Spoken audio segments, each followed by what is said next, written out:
Welcome everyone to episode 112 of Tattoo Collecting 101 right here on Guy Atchison's Reinventing the Tattoo Network. We beam out nearly every day, so check out the full schedule of events we got going on right here on the YouTube channel or on reinventingthetattoo.com. If you haven't joined us before, Reinventing the Tattoo is the community for tattooers, apprentices, collectors, and everyone curious about the world of tattooing. We aim to educate and inspire one another to create better arts and leave the community a better place than how we found it. So be sure to share it with anyone you might think is interested. Before we jump into today, just want to say thank you to all of our sponsors. So thank you to World Tattoo Events, which has the largest, most comprehensive list of tattoo conventions going on in the world right now. Dealize Pro, known as Dermalize Worldwide, which was designed specifically by wound care specialists for healing tattoos. So be sure to check it out. As well as Tattoo Now, technology for tattooers, the leading edge in professional development, management, and digital tools for tattooers of all levels. Also, just want to say thanks real quick to our affiliates at the Fireside Tattoo Network, as well as the Apprenticeship Diaries. And if you want to be a part of the network or sponsor us, be sure to reach out at management at reinventingthetattoo.com. If you would like to sponsor my life, I'm also accepting emails and sponsorships. That'd be And where can they submit that? anywhere that you could find. Fans only, Patreon. The management at Reinventing will also handle Cash those App. emails for me. We'll forward them to you. Go ahead and Venmo me. How's So, life, fam? Well, I was actually just going to kind of jump down the rabbit hole of Jump life. it. A lot of it has been happening here lately. So over the past few days, Kyle and I drove over to Hyperspace together. Yeah, it was a magical So- experience. Yeah. Magic. Magic. Magic. Monday, Guy and I worked on the collab that were in progress on Lauren. And then Tuesday, Kyle was literally under the machine all day. Jesus. Yeah. So we'll probably get into our time on Lauren's project another day. But today we get to focus on the intern. We pulled him back out of the hole. I've clawed out of my cage. We'll let you out today if you act right. No, it was a pretty cool experience. Just I think to ride over together. I heard there was lots of car noise making. On the way, well, more on the way back.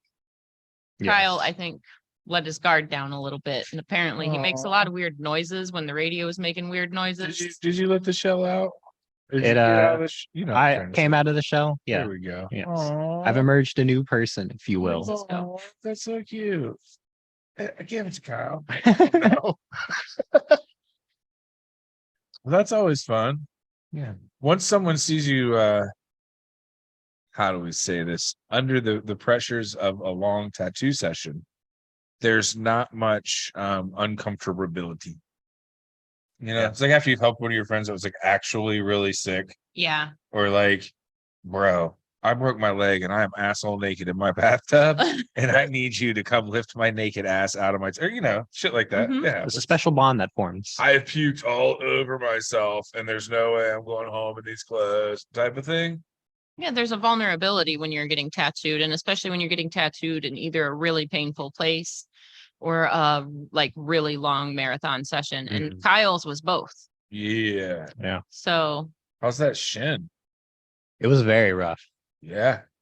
Like Uh, very rough on a scale of 1 to 11.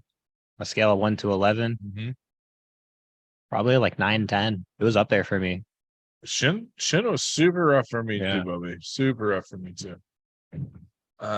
The whole time it was like I either feel nothing or I feel just all of it, everything. Yeah.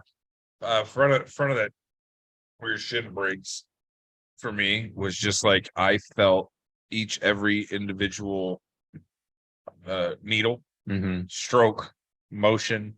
Every time they'd go on either side of that line, it felt like they were stabbing all the way through my leg. Yeah. Yeah. Yeah.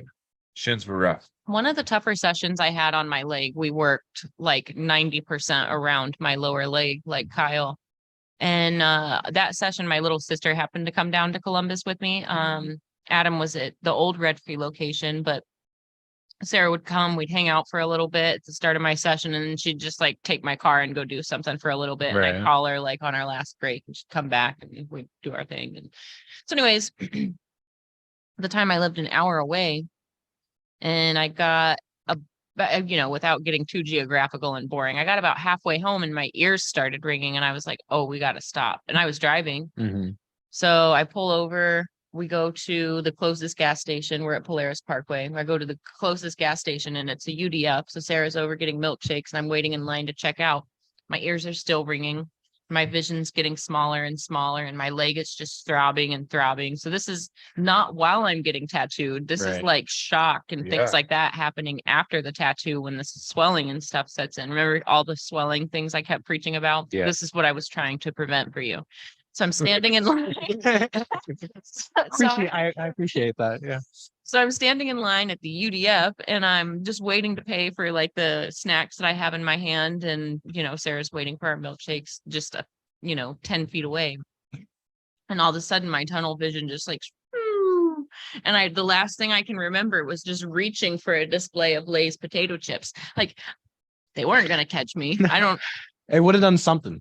I don't know. That's for And sure. so I don't know. I probably was only unconscious for just a moment. Like usually it's very quick when like your sugar bottoms out like that. Yeah. I was in good health, just traumatized. But anyways, it was like I was laying on the floor and I have these 6 strangers standing around me. It was like what you see on the movies when people pass out and there's just like that circle of people. And there were like, all different, totally different looking strangers. And I'm like, I just got tattooed. My blood sugar dropped like immediately because they're all like, what's going on? What happened? Because, in this day and age, like I figured like they could Get Narcan. Yeah, exactly. Yeah. Like, no, don't stab me. Or with like, anything. right. Or like a medical situation going on. Like, no, it's okay. Right. Yeah. But anyways, I was like, my blood sugar dropped. I just got tattooed. And somebody immediately got me orange juice and I drank it and I was immediately fine. But like I was rattled. My little sister was rattled. Right. Like The whole everybody, store yeah. was rattled, Yeah. yeah. And it was just You one of see those, somebody go down in public and it's kind of cool to watch everybody pitch in. Like we talk about how insensitive everybody really is and how we hate people. Blah, blah, blah. I do anyway. Me too. And then something like that actually happens and you realize that half the people in the store stopped what they were doing to help. oh, everybody. Yeah. And it's Like everybody that was in line before, like if Yeah. everybody just kind of circled around me and like, at that point, like nobody was touching me yet, like which Right. leads me to believe I must have only been out for a brief moment. But, what if that would have happened while I was still driving? Right. So this is where like all the times that we preach about eating well the night before, eating well the day of, staying hydrated, taking ibuprofen if you can take that for the swelling, because for me the swelling is what put me over the top. I left feeling great, but once that swelling started to set in, like as I was driving, I was driving a stick, of course, so I had your to blood use both settles of my down. feet Yeah. completely. It's almost like, hey guys, I've already learned this the hard way because I thought I was tough too. You know what I mean? Let me Like help. I made that mistake. So Yeah. I know it seems like over the top all the time when I'm like mother henning before and during sessions. No, I mean, I appreciate not having to go through that, But- like being warned, like, hey, do this correctly. It's not like it's that hard to, especially like if you're mindful about it, just stay hydrated and have some ibuprofen. I full passed out after one of my back sessions. Luckily, I had driven home and was there and just had that like, okay, I need to be down, and I'm not a belly down kind of guy, and ended up laying like face down on my couch because my stomach or whatever, and I don't think I intended to lay down. You know what I mean? Right. Like kind of was like, woke up like 20 minutes later, like, oh, little fucking. Here I am. Little fucking power nap. It was probably 3 seconds, but you know what I mean? Yeah. Like, felt like an eternity in my mind. The one time that I like almost passed out getting tattooed was like I stood up too fast after we were doing some work on my arm, and he was drawing on me for a bit, and I just like 1 second was just standing there, and then the next I'm just like guiding myself and sitting on the floor, and everyone turns back around. They're like, "What happened?" I was like, "I don't know." I closed my eyes for like a second, and I'm sitting on the floor now. But we're good. So let's keep rolling. So you're physically vulnerable, you're emotionally vulnerable, you're at the mercy of somebody else. What a way to spend a day. Yeah, You know it what was they it call was a day for sure. There's a name for What's that. that? Trauma bonding.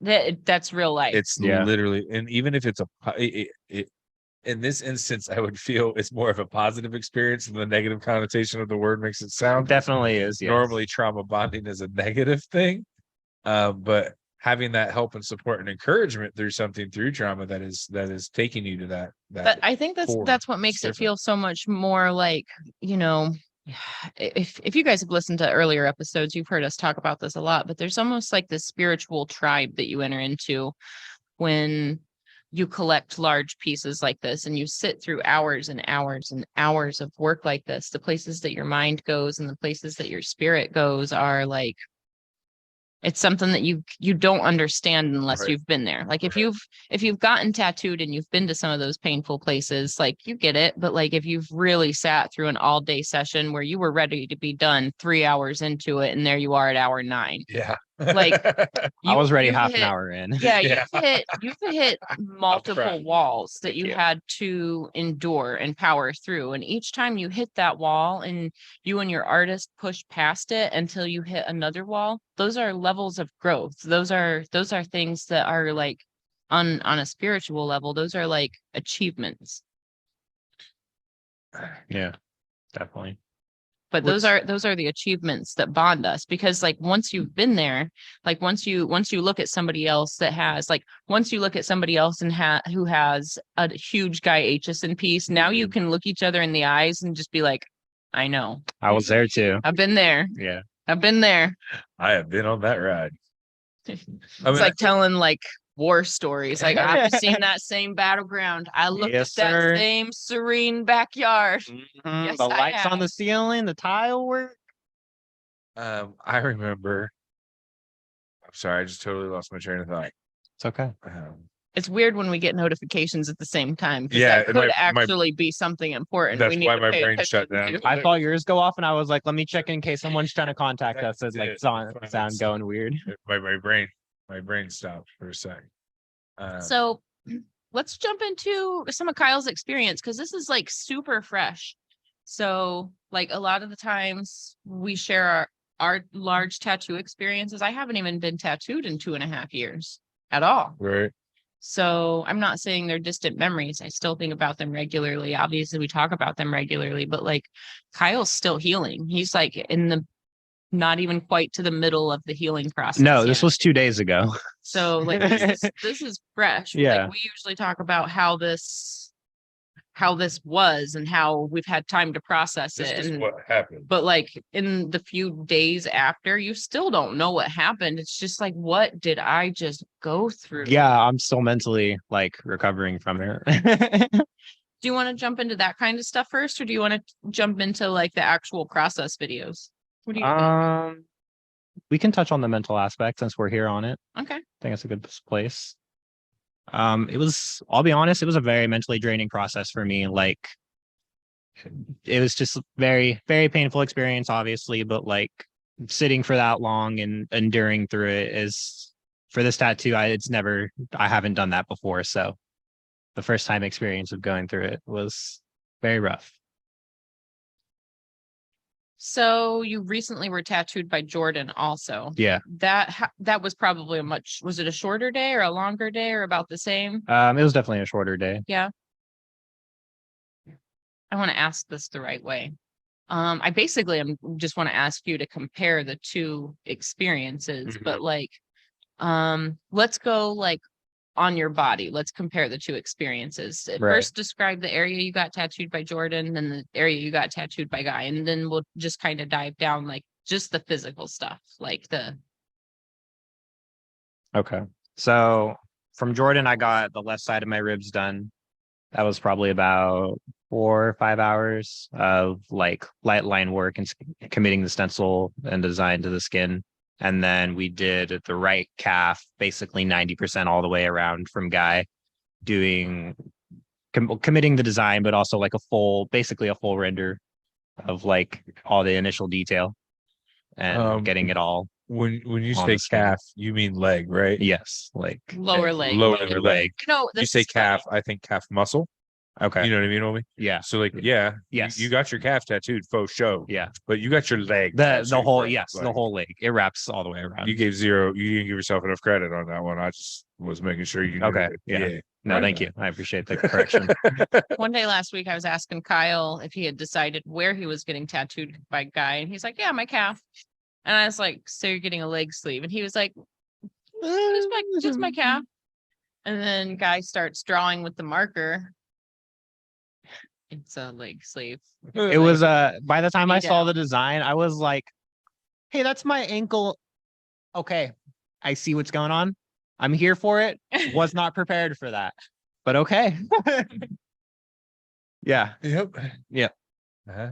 When I was messaging Guy about my armpits, there was this like, I wanted to make sure he knew he wasn't dealing with like a teeny tiny little spot that like as Ty and Adam were working on my chest and like Russ was working on my back, I was like, because that definitely came up in conversation. Should we just connect it? And I was like, please leave that spot open because I hope one day Guy could work on me there and connect everything. So it was one of those, like, I just kind of threw it out in the universe several different times, just like, let's leave that space open. So like, it is my armpit, but it's like from like the bottom of my bra line all the way up. So Right. there's a huge portion of ribs as well. So like when we say Guy doesn't do little stuff, I mean, occasionally you'll see small areas that he tattoos, but like for the most part, like for his imagination to like utilize the space, he needs to have the whole limb or the whole body part or so I was thankful that I still had like all the space on my upper ribs to connect like my chest and back and it could all, you know, be. Yes. So not looking forward to armpits. It won't be that bad, Ben. Yep. I still have a bottle of You'll do great. Senza in my refrigerator, by the way. Little one. Oh, okay. Forgot it was there too. Yeah, me too. It's probably past its life expectancy at this point. I doubt it. I'll check, but I doubt it. More of once it's In the open. refrigerator. It's not open. It's Oh. still in the box. I was close. Yeah. Oh, Yeah, I got a Well, fuck brand yeah. new little baby bottle of Senza with your name on it. That's still good, baby. all right.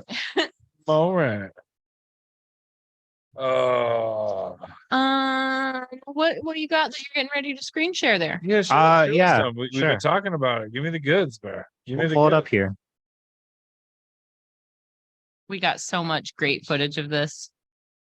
All right, let's We move got a whole this. Boom. Ah, Yeah, so here's like front head on. so that's your kneecap. So the idea of this is basically going to be like lava monster, Cthulhu creature. Yeah, Yeah. bio lava monster was what I said. There's going to be a lot of reds and oranges and yellows, obviously, but there's going to be a lot of cool blues and purples, and it's going to be rad. Yes. We got some great commentary from Guy recorded as well as he was going throughout the night. Kaya, as it turns out, has a hidden talent the whole time. She was a fantastic camera person. That is Zoomed right in on the needle and held it so stinking steady. I was blown away. Like it was one of those like, hey, you want to learn something? She taught you things. I taught her how to work the little Oh, sound box geez, first, then taught her how to work the camera or the switcher. Then I taught her how to work the camera. Well, kinda taught her how to zoom in and hold it steady, and she did great. There were a few Nice. times where Guy would like go to dip, and when he'd come back, it'd take her a minute to find the needle. She'd like just track his hand, but Right. better than I would have done. I was blown away. Cow. Yeah, Dang, but that's it's all my leg. that's on my leg. This is all one pass, one day as Yeah. well. So I like when I saw the marker drawing, and we've got time lapses of that too, but when I saw the marker drawing, I thought it was going to be just like committed for the day. I There we didn't go. realize he was going to render it this far. He said, "We're doing it. Yep. We're here. We're doing it." You see that? Thanks. There we go. But yeah, here's a marker drawing process of the design going on. He's fast. It's sped up, but only a little bit. A little teensy bit. But you can see how like fully he renders just in the markers. Mm-hmm. So you've got such a good idea. And then by having video record of it and then taking photos along the way, should you lose the marker drawing, should anything happen, it can always be drawn back on. Like it exists at that point. And Guy took the time to explain as he was getting into this, that he was working off of like a pretty fully rendered mock-up of what this is going to be. So as he was drawing this on Kyle freehand, he was actually drawing it based off of his Procreate drawing that was sitting 6 inches away. So like all the think work was done, all the prep work was done, some sizing and scaling adjustments were made on the fly, I'm sure, but all the think work was there. Guy just had to, at that point, execute the idea that existed. So We just watched Kyle get half his leg touched. Yeah. And here's the other half. Sorry, I didn't mean to stop and train of thought. no, he's Perfect. flying. My thought was over. Okay, sorry. Yeah, it's okay. My Sorry. thought was over. The process always fascinates me, how people can design like that. Like, I mean, it seems out of this world to see freehand tattoos done like this, but it's because the think work is there. And like, I don't know, I suppose it's possible to just like draw something like this without having to thought it out or planned it out. But like taking the time to draw it ahead of time, you can play with your layers, you can play with your foreground, background, and you can have things interact in different ways where like, you know, running your imagination past it 2 or 3 times might make it even more interesting every time you render it a little bit further. Yeah. Kyle, you look like you're hurting all over again. I saw the part where he started doing color, and that's the part where I checked out and I was just like crying into my jacket. So watching that happen, I was like, okay, Too fresh. Yeah, PTSD. too fresh. that's a lot of tattoo, bro, Yeah. for a session. Like, good job. I was broken by the end of it. I would still be broken. Proud. Good work. It took me like a solid like 15, 20 Did you minutes say at the very proud? end Several times. to like recollect He my said he was thoughts. proud. See, Kyle, look, Look. you can be nice to him. I'm always nice to Kyle. Right after I'm horribly mean to him. We just skipped a step. It's a special occasion. It's a very it's Kyle shit. He's already wounded. Yeah, you don't kick a man while he's down. You fucking help Fair. him up. Fair. That's That's how we super do fair, this. Ben. Okay. It's how you know it's lighthearted ribbing and I don't actually hate him. Jesus Christ, I'm not an animal. Lighthearted ribbing. Jeez. It was cool to sit in an HR meeting, listen to a HR professional literally bully someone all day. It was great. That was my day today. Sorry, That that's sounds- off topic. That sounds just as eventful. I feel like this is the most bullying I sit around. Oh, It's being mean Oh. to Kyle. thanks. Just saying. like, Same. I'm sorry. This is Well, the most bullying I encounter in my day he's to like, day. this is the most bullying I tolerate. Yeah, that's fair. I'm sorry. It's tolerated bullying. I'll start an anti-bullying campaign.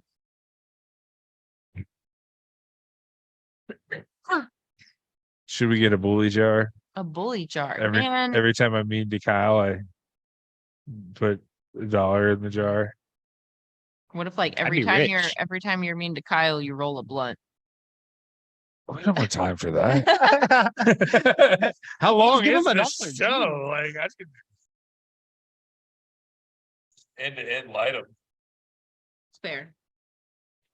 We almost do. We almost, I was gonna say, we almost do. Man, I'm sorry. My body is tired today, folks. It's tired. So Okay. I got to talk to you about something, Ben. What'd I do? So, you know, Kyle can cook, right? A little bit. So that means that Kyle can probably like, yeah, he has some kind of like modicum of like appreciation for food, right? I hear your train of thought. So Picking me while I'm down.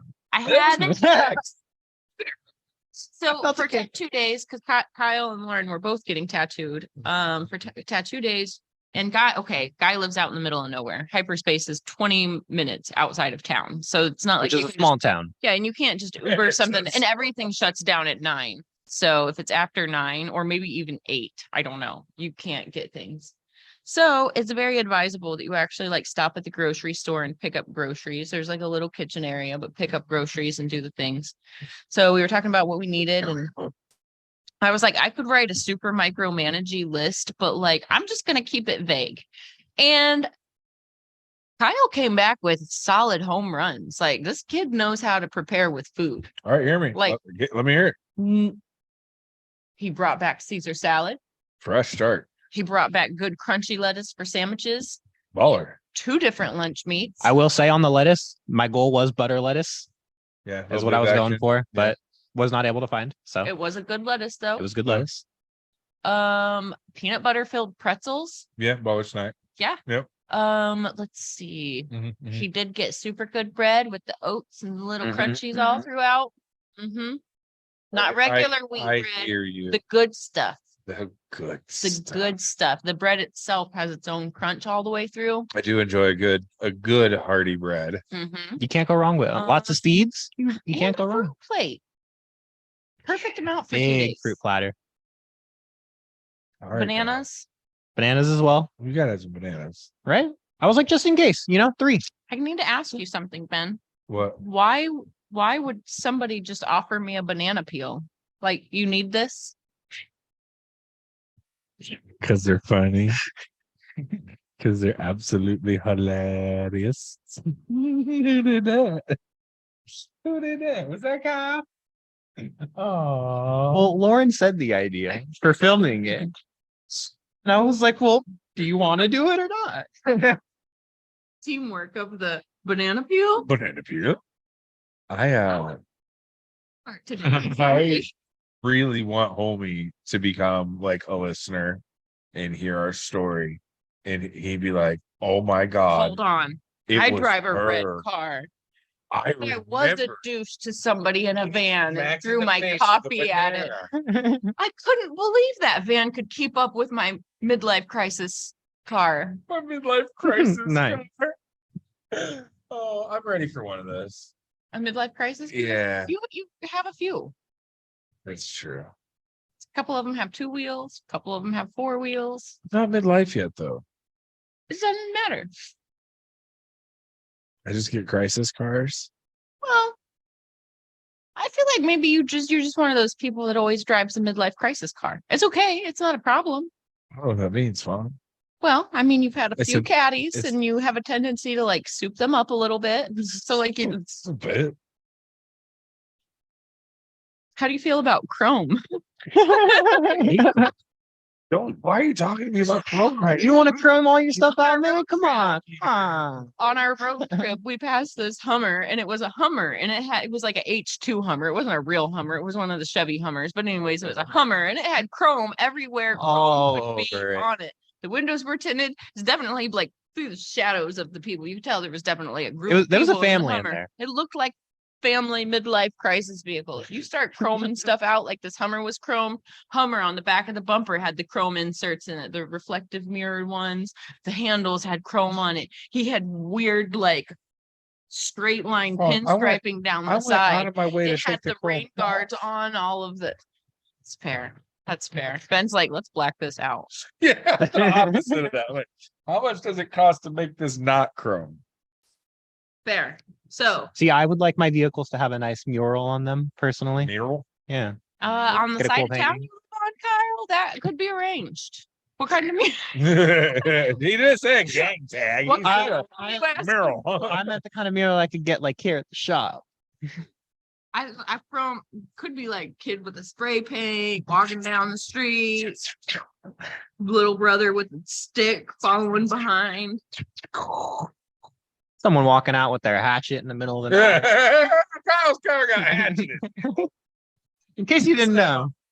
Yeah. He comes in one day and he's like, yeah, It was like I think week somebody 2 hit of my car getting with a hit. hatchet. And right after he moves in, I'm like, oh, this won't be so bad. Like this side of town, you'll fit in fine. You'll Like fit in. Columbus, that's where I moved in. So it was one of those like Welcome to the put city. yourself into, and I gave him some like honest, like here's the glass to deal with. It's gonna be fine, no problem. Yeah. A couple weeks later, hatchet in his hood. I go out and look, and I'm like, that is definitely a hatchet mark. Yes, that is. So there's a hatchet man in the neighborhood, but it is the west side. I came out So there I could came be a out telling few everyone, I was like, hatchet I got a gash in the car. They're like, what do you mean a gash? I'm like, yeah, come look. It's a gash. Picture. Insurance people are always great about that too. Like you have and how did that occur? Well, I parked my car, I walked away, I came back. That's all. And it I was know. there. Hole in. But how car. did this happen? You know as much as I do at this point. We're on the same wavelength here. I But- can't go to the police with this. I don't have anything. There's no story. And it's vandalism, not theft, so the Yeah. cops don't care. Right. I had a car one time get broken into, and they busted out my window and tried to rip out my stereo, but I had that bitch bolted in. And then they tried to rip out my subs, but same story, bolted the fuck in. And they weren't happy about it, so they broke my back seat trying to get them out, and were unsuccessful and stole no things. Mhm. And so when I called my insurance company, like, hey, I just want to get my window replaced from the break-in, yada yada yada, and they're like, well, what did you file as stolen on your police report? And I was like, they didn't steal anything. They attempted to take my radio and attempted to take my speakers. And they're like, so yeah. Funny thing is, that means your car got vandalized. And your vandalism is not covered under your insurance policy. Which is why you should always add comprehensive. It's an option that adds like $3 to $5 a Fine. month, but it covers your paint, glass, and tires. Mhm. You're welcome. Nobody cared enough about me to give me that information at the time. I had to learn the hard way too. I drove I, a yellow Focus and somebody threw transmission fluid all over it. Do you know what color transmission fluid is? Do you know how quickly it seeps into bright Red. yellow paint? Orange. Anyways, so I made lease a my police- vehicle, so I have to have all And that this- stuff, but I am Oh, it's grateful my hit for this it. time. I'm sorry. In this moment, I did make a police report, and the officer that showed up was like, what do you honestly expect to happen out of this? I was like, oh, I know you're not going to do anything. I just want this documented for my insurance company in case something else happens. And he was like, got you. I can help you. He's like, do you know who did this? And I was like, I absolutely know who did this, but I can't prove it. And I tell him, and he's like, oh, okay, I can help you. I will help out of moral principle. Yep. So that's the only time I've ever dealt with anything like that. But he gave me the advice to add comprehensive. And when I gotten on my little insurance app and realized how inexpensive it was to have my paint and glass covered, I was like, this should just not even be optional, just be. But Why okay. is this separate? Maybe it's one of those things where like if everybody overlooks it, I don't know. They save money from the people who overlook it. Yeah, but it's really inexpensive. No, and it's like it covers all $35. of that. Shopping insurance is always weird to me because it's like, how much are you willing to gamble on you're going to be safe and be a safe driver and not hit stuff, or B, your health. Right. You're like, hey, company, right now we're going to look each other dead in the eye and wager on how healthy I'm going to be. You want to take bets on how healthy I'm going to be? Because my, $7,000 retainer low PPO plan says, do you know what I mean? Like, it's ridiculous to think that that's essentially what you're doing when you shop for insurance. So one of the nice things about driving an old vehicle that's paid off is I have full coverage on it, and I have like all the bells and whistles and roadside assistance and everything, and it's $76 a month. All 4 of my vehicles, all full coverage, $150 a month. Nice. I'm doing something wrong. Well, you're young. That's You're true. young. That's true. Yeah. Once you're 20, what is it? It'll 8. drop at 25. Yeah, I thought it was 25. 30. The major drop is 28. But I'm old as fuck. Sorry. And they're like, hey, you did pretty good, old man. Had a clean job today for a while. If you want, hear me out. I'll buy your car from you. We'll put it in my name. Okay. I'll put you on my insurance policy. You pay the premium. I We'll don't know talk. if they like you working stuff Might. like that out on air. It's my car. I'll be honest, coming from California, I'm perfectly happy with insurance price currently. In the future, might want to change. I'm just saying, I'm willing to help. You know, I'll sub That car insurance is not the thing I need help with. okay. Yeah, my car is pretty good right now. Good. Yeah, thankfully. I'm just Other saying, being payments, old has its not perks. Has its Indeed. perks. Indeed. That's fair. So can you talk a little bit more about your experience with Guy? So I don't Elaborate. know. Elaborate. I don't know if this happens with everybody that goes out to see Guy, but I feel like Guy has a tendency to put me to work when I see him. I have heard that he puts people to work. Yeah, we were working. We lifted a 300-pound printer up the stairs. 87. 287. Okay, Stop sorry. exaggerating, God. 287-pound printer up a nice narrow We staircase. coordinated it. We moved that sucker like a symphony. It was Yeah. almost seamless. We talked about it for a day and a half. Yeah, we worked out a plan. It went just like I knew it would. That sound. There was the process of getting the 150, 200-pound old printer down. Well, see, that one wasn't as intimidating because we didn't have to worry about being careful with it. It was not, It was no. already. But I also broken. got like crushed in the corner a little. How was that? I was like holding it at the bottom, and then it's like, oh, okay, it's on my lap. All right, we're just yeah, going for it. just Yep. hold it, bud. Yep. Yeah, you guys told me you were moving heavy things. Like, why Yeah. didn't you call me? That's like my one skill. He's like, oh, we were Oh, we so were- they're- If you want to drive 6.5, 7 hours, Yeah, we weren't here. we'll accommodate you.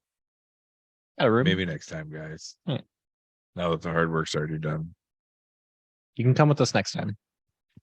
We should throw the idea out there of Mhm. maybe doing like a tattoo collecting hyperspace takeover.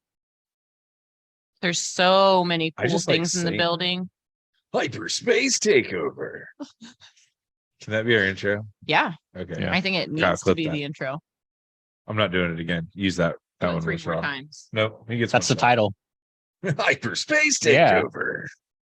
It's kind of what happened. We basically did. Yeah, we're kind of moved in. That's fair. It was very cool to see just how like thoughtful and artfully decorated everything is out there.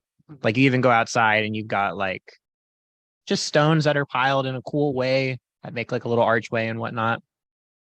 It's very, very magical space out there. And it was nice to connect dots because I've like seen it in bits and pieces like through video over the past year and a half, but to actually be out there is cool now. I struggle very much in the home decoration area. My living room looks like a fucking street shot. Your living room looks a lot nicer than mine, I'll tell you that. Yeah, I mean, the shit on the walls is my point. Like, That's good stuff though. yeah, it's not bad. It's not bad. But yeah, the rest, that's the only room in my house that's fucking decorated. There's not a picture up anywhere else in the rest of the house. Well, I was literally like, consolidate all the art right here. It's practical. get more art. That is the answer. Yeah. And I That love, should be our slogan. Get more Get art. more Get art. more art. We could put that on a shirt. I Wow. love you Okay. guys, but and I can't afford to buy the amount of art that I need. You know what? I have a whole stack At of the art that I case. need to get framed, and I feel like I can't afford to get my art framed. Yeah. Yeah. I was at Jesus. I was at Starvation Army the other day. Going Uh-huh. through their framed picture wall art, Best Good. treasure trove. and they had a 18-inch like picture. It was huge, giant frame of a old like blue sad clown. I wish I would have known the name. It was so sad. Like it was sad. Like I could Mhm. not have hung it in my house. It made me depressed just looking at it. It was like Wow. the super sad clown with his arm around this kid, and it was just like the kid's head was all droopy and sad. Like Too sad. it was intentionally like blue muddled. You know what Mm-hmm. I mean? Like, and I've seen that series before, and I know it's either in respect of or a similar style of someone popular that I can't remember the name of. Mhm. Man, I had to talk myself out of buying it. I was like, I can't hang that in my house. But what I did see was a shit ton of frames, Yeah. all sizes, shapes, and colors and Yep. whatnot I for keep. like $3. Yep. I keep With a a. framed puzzle in it. You know what I I mean? keep Like, a fucking throw the puzzle. couple of away. boxes Right. in one of my cabinets in my basement that's just filled with different size frames that I see. Like anytime I see it, like solid little wooden frames, they're really wooden. Like they might be a weird color. They might be some that spray paint it black. Boom. Well, Or, you know, whatever. I could it's do just a something. weird color because Yeah. that's how we are as people. Yeah. Mhm. But sometimes Get a piece of art that matches it. Right. yeah, sometimes it's nice when I just happen to have the frame downstairs, especially like if I've just worked on a little canvas board or a little watercolor or something like that. If it Right. fits right into, or you know, if it doesn't perfectly fit, I can cut a small mat. I've got a stack of mat boards too. So like You're so handy. I know, but I'm lazy and I have stacks of unframed stuff everywhere. I hear you. Have a framing party. Bring it to paint night. Or just bring my tools, Yeah. and a can of Krylon. And just start framing a bunch of art. That's art, right? The art of framing. I'll sit in the corner and sing sad folk music while you do it. I don't hate that idea, Ben. Let's do it. I don't hate that idea. Let's do it. I do have some clients coming in from out of town, so I'm probably going to be joining the paint night a little bit late. I'm going to work on the shortest of the 3 projects that day. So I'm going to try my best to be done before everybody gets here, but we'll see. Fun. I'm preparing a master. They're coming from Arizona. This has been planned for a long time. That's fair. That is fair. Clients, I hope they have a wonderful time and enjoy their set. But it is potluck paint night. Indeed. What are you bringing? What do you think I'm bringing? Green bean casserole. Ben, I was gonna ask you. I saw you started going in the group chat. Well- You want to team up on something? Ben asked me the same question that Kyle asked the other day was, is there a list? Mhm. So let's just watch. Let's just see what everybody else is bringing, and then maybe we'll go in on a dessert that Okay. needs to happen. I've heard you have culinary experience, and I'm excited to qualify those. I am excited statements. to show off So- my potential. So as you guys know, we razz on Kyle all the time about being the intern and this, that, and the other, and apprenticeship hopeful, blah, blah, blah, blah, blah. But I got to talk about something real here. There is something that this gentleman is a professional at. Yes, Are you ready? crepes. House sitting. Do you know on the last day he prepares a baked good and leaves it for you if he sits your house and animals? Where'd this guy come from?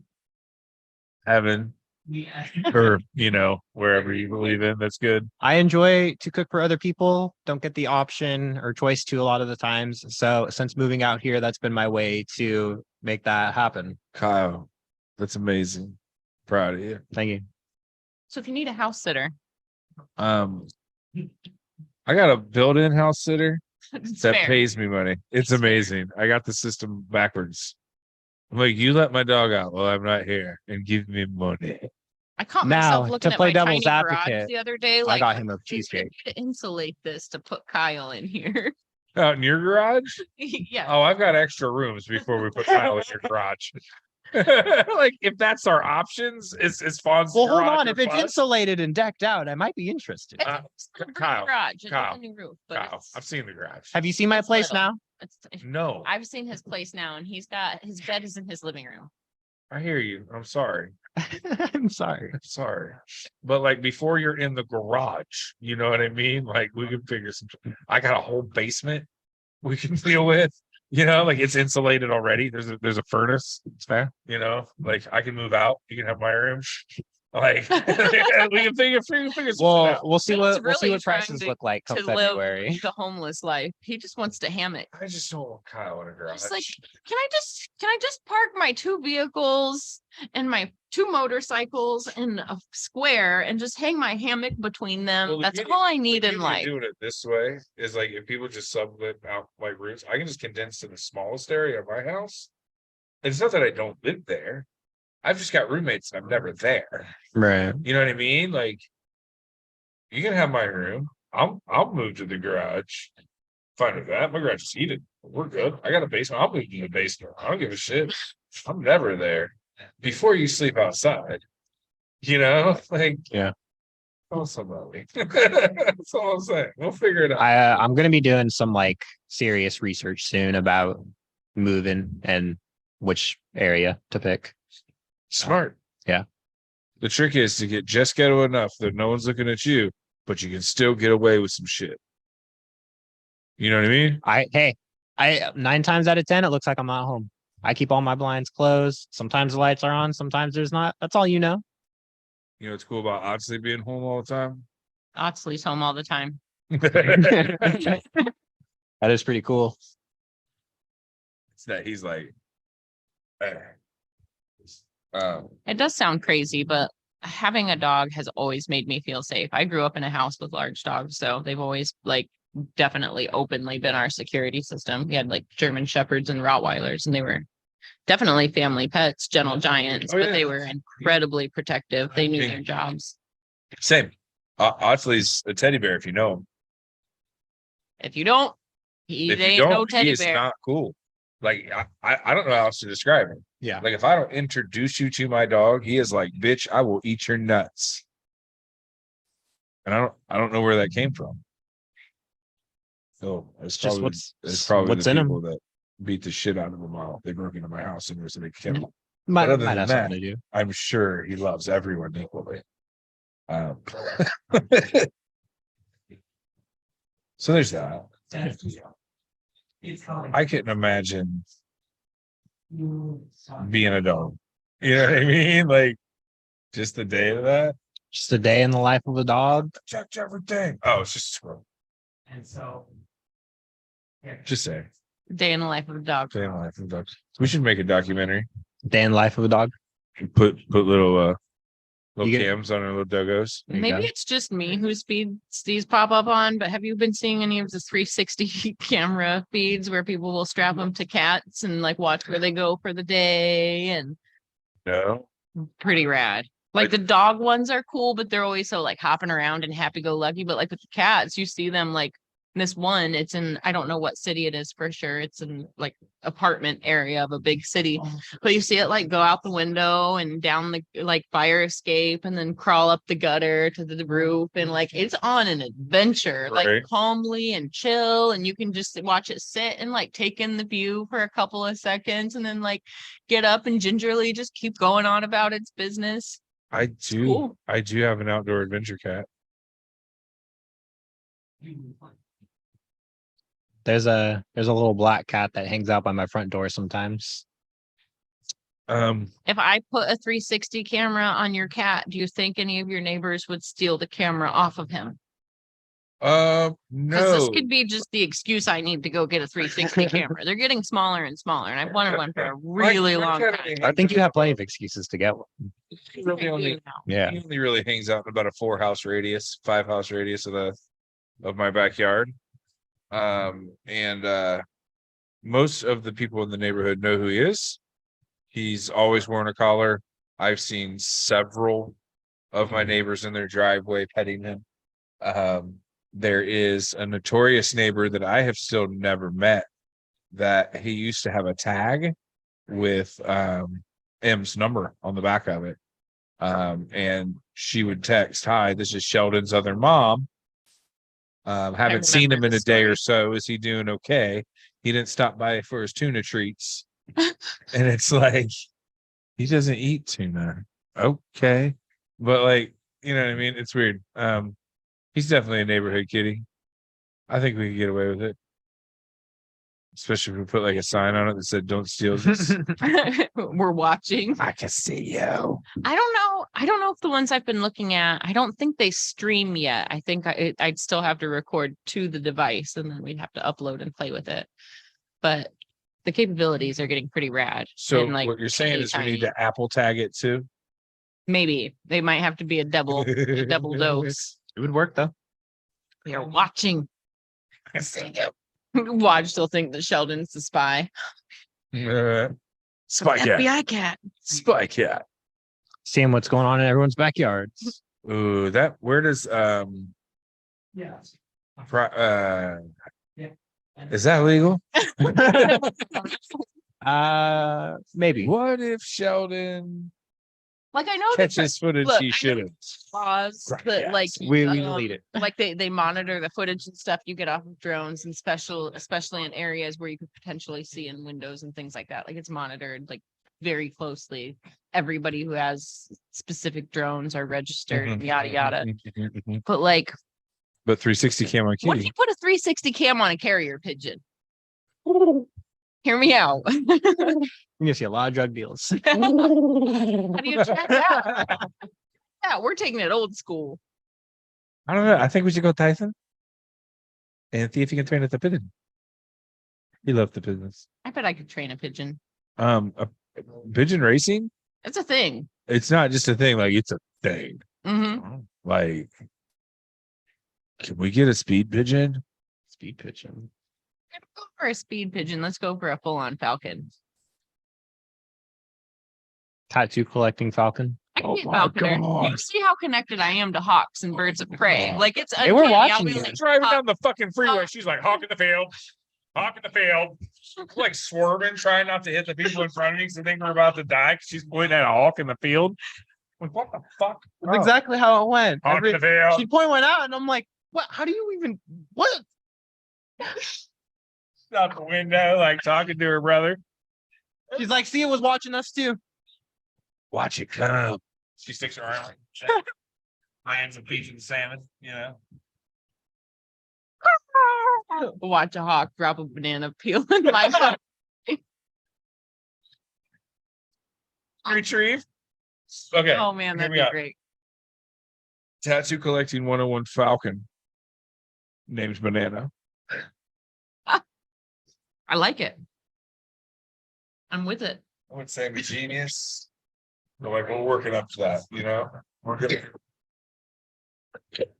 I'm on board for a falcon. What kind of license do you need to have a hunting bird of prey?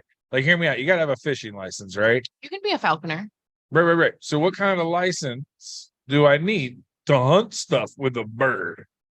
So actually, there's the Ohio Falconry Falconers? School, just a little bit north of Columbus, just north of Does 270. he have birds for rent?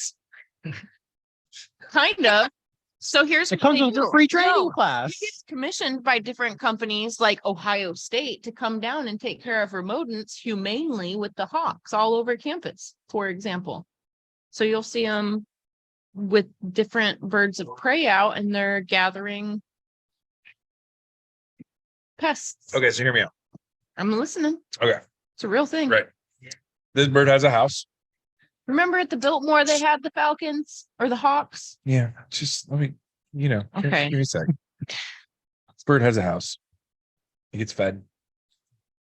It's not hunting to eat, right? These rodents are not this bird's natural prey. It's been trained to kill them, right? Mhm. The fuck is different than setting a rat trap then? The rats aren't carrying poison off. I didn't say poison. I don't know. So why is it more humane to have it clawed from the sky and death delivered by a non-contraption than to just the snap traps? Like the real snap Maybe traps, not the little on a plastic ones you see. psychological level, because the hawk or the bird of prey is a natural predator, they will leave this area because they know it's not safe because there is a predator. because that's how like But hawks if a will scare predator- off the pigeons and stuff at the Biltmore. It's just the fact that there's a predatory bird in But the that area. hawk lives there, right? They swap them out. They're But it's trained hawks that they. The time. The presence is always there. Bringing in a hawk to do rodent removal. You see what I'm saying? I think Like- this is the thing he does regularly. I don't think it's like he just does it like Hmm. twice. I think this is the system that they use. I'm just curious about the thought process behind what makes what ethical and one not. You know, Well, okay. If you, as a human being, if you were walking down the street and you heard gunshots and people screaming for their lives and dropping dead, would you continue to go to that area? As I hear the logic, thought process, the answer would probably be yes, because I'm probably walking to my home and or vehicle when said things are happening. Now, we live in Columbus, which I like to call the land of plenty. That means anything can happen anywhere, anytime, because there's plenty of shit going down everywhere. There is no safe side of fucking town. And I hate when people are like, oh, well, that side of town is worse. Those motherfuckers got cars. It doesn't matter where they live. They can drive to wherever the fuck you are and fuck with you there. I did So live in the I've never- bottoms I've when my never dog agreed got with that. stolen. That was pretty sucky. I'm not saying there's not a higher concentrated amount of stupid people. But But that wasn't necessarily like an act of violence. right. I mean, heartbreaking, yes, but not an act of violence. I don't know, man. Touch wood. Boom. Okay.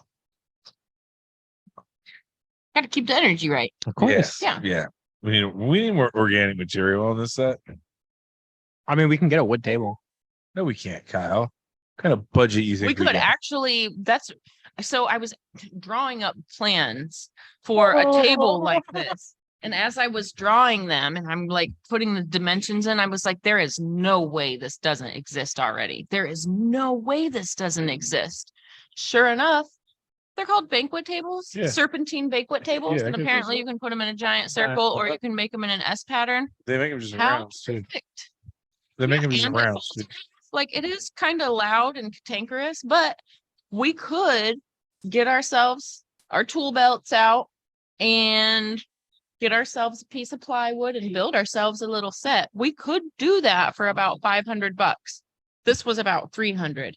So this could be our portable one, and we could have a permanent one that was even nicer, like a legitimate little anchor didn't- desk. I We could just- put lights on it. I meant we like have a a fucking banner in the plant or front. something on their plastic Can we table, carve guys. into it and do some like resin Plasma pour? ball, 3 Okay, plasma okay, hear me out. 7 plasma balls. balls. There's a significant gap in plasma balls. I've done a little shopping and I wanted to get one for us, and I've been looking at them. Right. My thing is, where's the quality mark? You got to go to a Chuck E. Cheese and win one, man. I think we should find one at an antique store. So, I think is we should there a find one. difference? Is there a like, some of them change a bunch of colors, and I'm like, that seems sketchy and not natural. It depends on which gases they're filled with. I didn't realize the market was so deep. I Yeah. guess is my point. I want to just be like plasma ball, cool. I think But they're all they going go to be from no like glass 20 bucks gases, to though. like 700 real fast. Okay. And I got scared that I was going to do it wrong. So I didn't. Can we That hit plasma got ball me. shop? Yes. I'd like to find like if we could find like a weird lava lamp maybe or a weird plasma ball, something like that. If we could find one secondhand that was just like calling, you know how have you been with me one of the times where I'm like, I gotta stop now, and I'll just unexpectedly stop at a random pawn shop that I've never even seen in my life, and then there's like Yes. beautiful guitar hanging out that has my name all over it. That's all like gold and inlaid and beautiful and washburn. Like today we stopped at the antique store. You bought like 3 things. Yeah, like my purple rug and my 2 favorite pieces of furniture ever. And we were like, we'll make it fit. Yeah. I got a truck-ish. Yep. A Got truck some swine.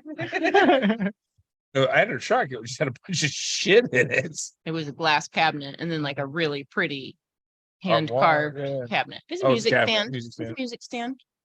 Even cooler. So Armoire-esque. I've got my case for my glass, And then I've got my case for my glass cases. Yeah. It It made perfect sense. was, I just remember it was a lot, but I was like, okay. It's really cool because I had a curio on my list, my scavenger hunt list for several years before I found the right one. And I love it. It was definitely worth the wait. So anyways, I have my grandmother's hutch, and it was like the one thing I got, you know, and it's not super cool by any means, Mhm. but it's not like lame. It's old, you know. You're It's supposed just to take, there.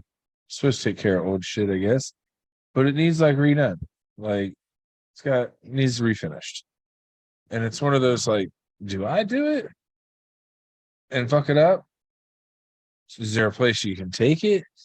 what would Is you there just what like a would you- homie out there that refinishes furniture that's like, Ben, I am bored. Can I refinish your hutch? That would be cool. Could you imagine getting it back and it was all like candy painted and pinstriped? I would cry. I would want to just smell them all. Can I just be honest? Like I'd probably You don't want candy? A no, candy I, apple I'd hutch? probably be sad if someone took my 70s piece and pinstriped it. It's like the only like real piece of furniture It I wouldn't own. look right pinstripe. It would. It's not the right. It's too dainty.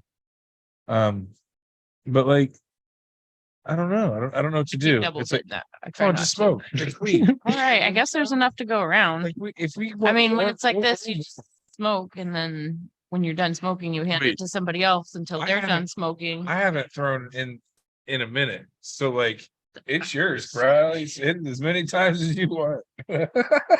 You wrote it. What? No, but it's like the one like real piece I have, and I don't want to do it wrong, so I don't want to do it. But I also don't want to give it just some yahoo. And like, What color do you think your next couch is going to be? what the fuck? I don't know what I'm eating for dinner tonight. I was just trying to, in a roundabout way, ask what kind of color you imagine in your living room for a long period of time.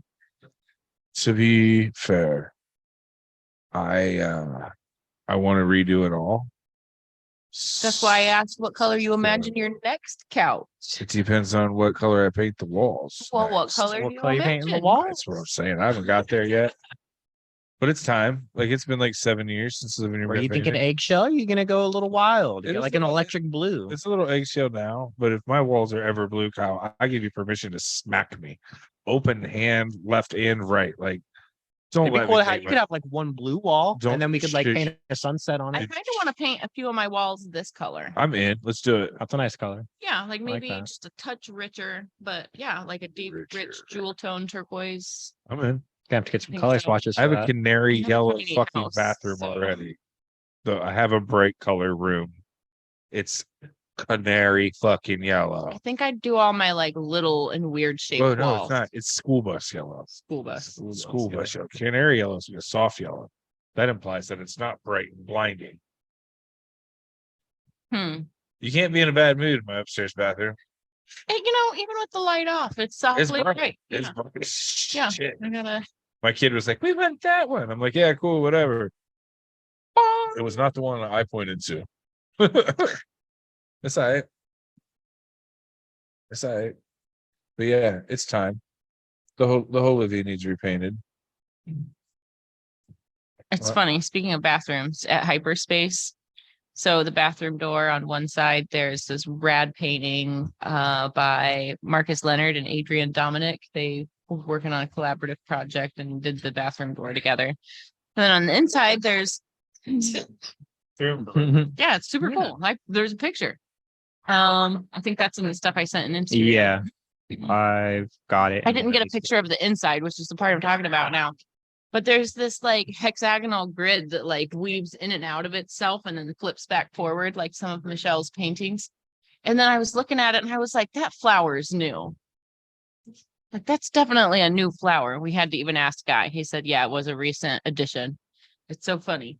You get like, It's like a continually evolving. set. uh-huh. That's almost what you wanted to do, wasn't it, Kyle? Yeah, I don't know. They keep going all to the TV, so I'm sorry. we're figuring it out. Boom. Here's the door. So you don't have a picture of the inside, but that's the other side. I wish I would have gotten a picture of the inside next time. But now there's like I said, there's the honeycombs and there's this big, bright, beautiful poppy flower. Looks like you could just reach in and touch it. Yeah, that's a pretty rad bathroom door. Both Right. sides. Psh, You know how they tell you not to poop while you're tripping? This is why. well, That's the truth, though. Have you ever heard that? I've never heard that. Really? Are we talking Neither have about I. Nope. Sorry. We've got like 3 rules. I didn't mean to, Vaughn. It's okay. We're talking about It all It's happened. okay, but, like, Hey, you it was said- on you top. said It literally snuck up on me. It was intentional. appropriate in that moment, but like we really don't gotta didn't. describe the I didn't mean it. I just meant like the door. Like Barbarian. it's more because you're in a vulnerable moment. You're by yourself. But it wasn't about. I'm sorry. it's okay. It's all right. So tattoos. So, Good back to transition. Hyperspace. Yeah. Jordan's walking by, but he's on the phone.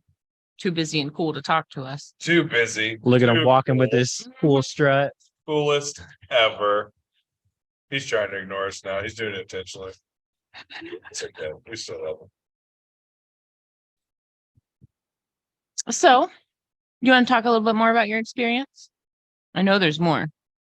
Choose me more. What are you wanting to touch on All of it. specifically?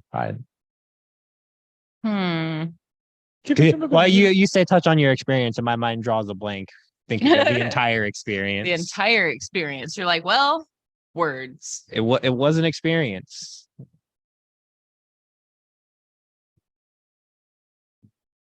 Hmm.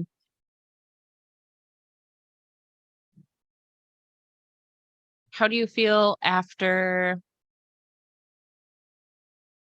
he says we're done? And you know he's done hurting you for the night. Tell me what that feeling was like. The wave. Well, I mean, especially in the mental state that I was in at the time. Just very was. relieving. Talk to us about that mental state. I was broken by the end of the night. The last hour, I was just like in my head, face buried in my coat, having a like mental breakdown, just crying and breathing. But when he's like, okay, we're done, it's like, okay, I'm still here, but yeah. And it took me just like a solid like 15-20 minutes to just keep breathing and keep like collecting my thoughts and being like, okay, this is over now. I've sat through it for the day. I don't have to anymore. It only gets easier. It does after a huge first session like that. And now that everything's committed, you get to use prenum. So And not having to sessions- have like 90% unbroken skin touched Yep. for the session. Future sessions will be Concentrated. yes, but like less brutal. When the goal is to lay so much out and accomplish so much on that first pass, it's like you just said, it's all new skin the whole time. So Yeah. like a lot of times you'll get into a tattoo session, and if your artist is working in the same area for a while, it doesn't necessarily become numb. But it gets to a point where you're like, can you feel wrap it a your head little around it, less. though. Yeah. You know the rhythm, you know what to expect, you know what each touch is going to feel like. You and your artist are like breathing and moving together. Mhm. When you're in a brand new tattoo and you're laying out the outlines, like when he was going through with that mag and just like softly brushing in those lines, even though he was softly brushing those in and moving quick, it felt like he was slicing you over with a magma dagger, didn't it? Oh, yeah. It He's definitely, like, yeah. yep, this is my lava piece. Sure is. This is what I wanted. Lava devouring the universe. Yep. I looked at it at the end of Feeling the day. I'm like, yep, that's how I feel inside right now. How rewarding did it feel? Do you feel like Ex- you earned this one? Absolutely. You know what I mean? Though? Dude, even when we just had the left side done, and I'm like, holy fuck, that's awesome. And then I look at all the green marker on the other side and I cry. But it's absolutely rewarding to watch it all come together. Even like I was telling Fawn, like in the moment of it, like I'm laying there, but we've got the whole recording set up. We've got 2 cameras going. I've got the little monitor like right here. I was like, even just having this is a very cool experience to the point where I can just kind of tune out and focus on myself. But if I want to watch, I got a little screen right there. Nice. Nice. Yeah. That's always my favorite part. Just like you said, how do you feel when they say we're done? That's the rewarding part for me. Like, to get up and look in the mirror. I'm not looking at the art. That's my, like, you got this. This is yours. You earned this. That was your time. By the time I looked up at Like- my face, I was like, dude, my eyes are so fucking red. I look like I'm high as shit, but no. Yep, that's my favorite part. I don't know. My roughest session, I had some rough sessions on my back, but my roughest session, probably like spiritually and emotionally, was still my chest. And I remember looking at the mirror afterwards and like I don't know if you've seen me get tattooed, if you ever like really paid attention and like we're doing more than just staring at my chest, you'd see that like my chin kind of wrinkles up like a child holding back their cry. You know what I mean? Like, and I see it in photos. Like when I look at myself, it's like, oh, I was hurting so bad. Look at that wrinkle right there. So anyways, there's like that little tell when it's really, really hurting. And I see it, like pictures of myself looking at my chest and it's just like my face is still just like wrinkled up and defeated. But like that was the day that I had to be like babied with cold compresses and oh, it was rough. But it was like in reality, like the I don't want to like call it a breakthrough and be cheesy, but it was definitely like some sort of emotional either breakdown or breakthrough. But like Yeah. after sitting there and just like watching these pain flowers that I'm just like flying through in my mind's eye, after experiencing that for a few hours and then just getting to a whole nother level of that and then just having like this emotional snap, like I can't tell you whether it was bad or good. I can't tell you what or why, but just like tears broke. It didn't hurt any worse. It was just one of those, like, I don't know what the emotional snap was, but it's like after that experience, I'm a totally different person. I get that snap after a lot. After you push yourself to a point where you never thought you could be. Yeah. I get that pride swell later. Mm-hmm. Generally, after I've had a moment to sit and breathe and come back to myself, I get that like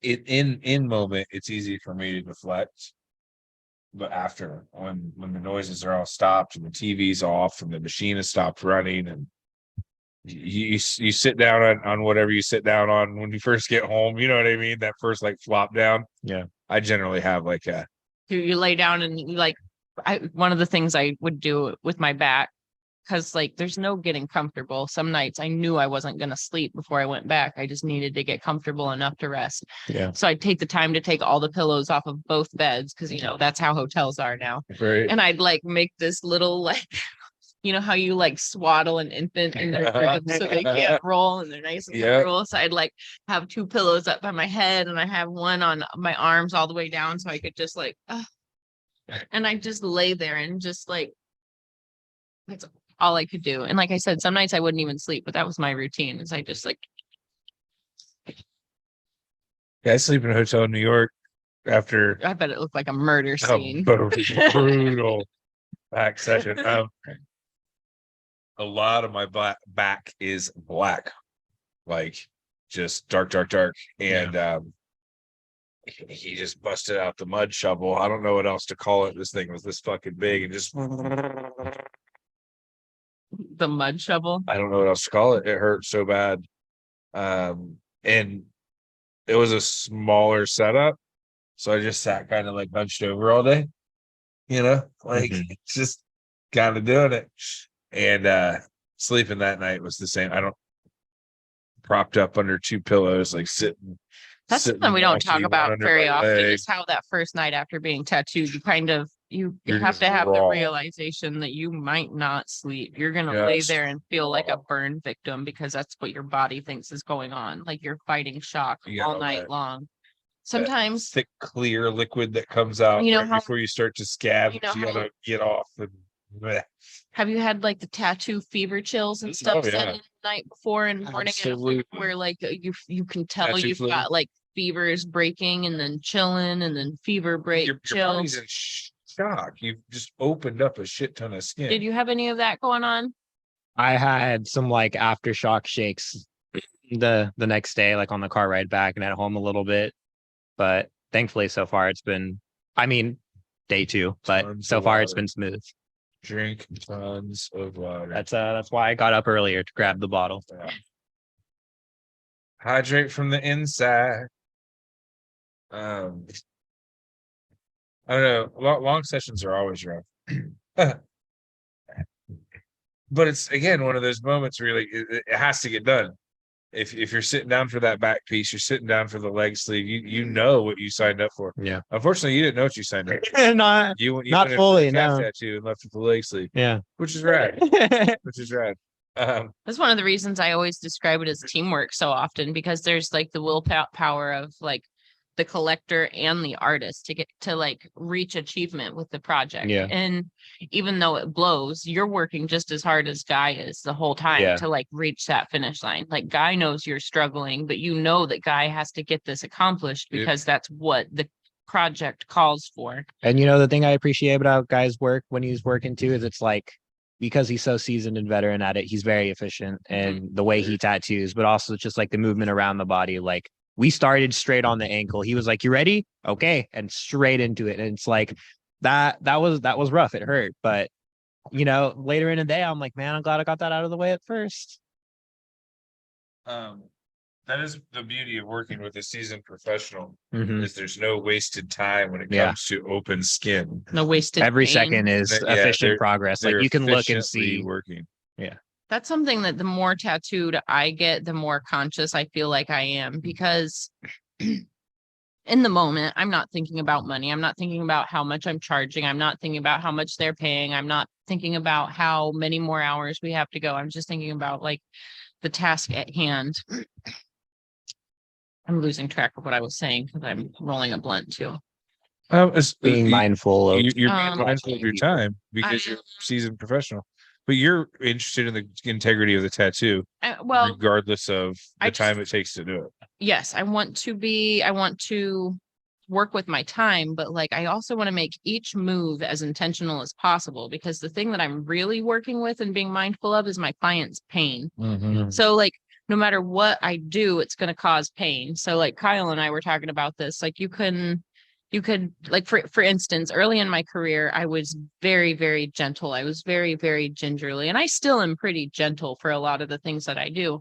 But I realized by getting tattooed, sometimes by babying somebody too much, I'm just making it hurt longer. That's long. You know what I mean? Yeah. Rather than Getting just it done.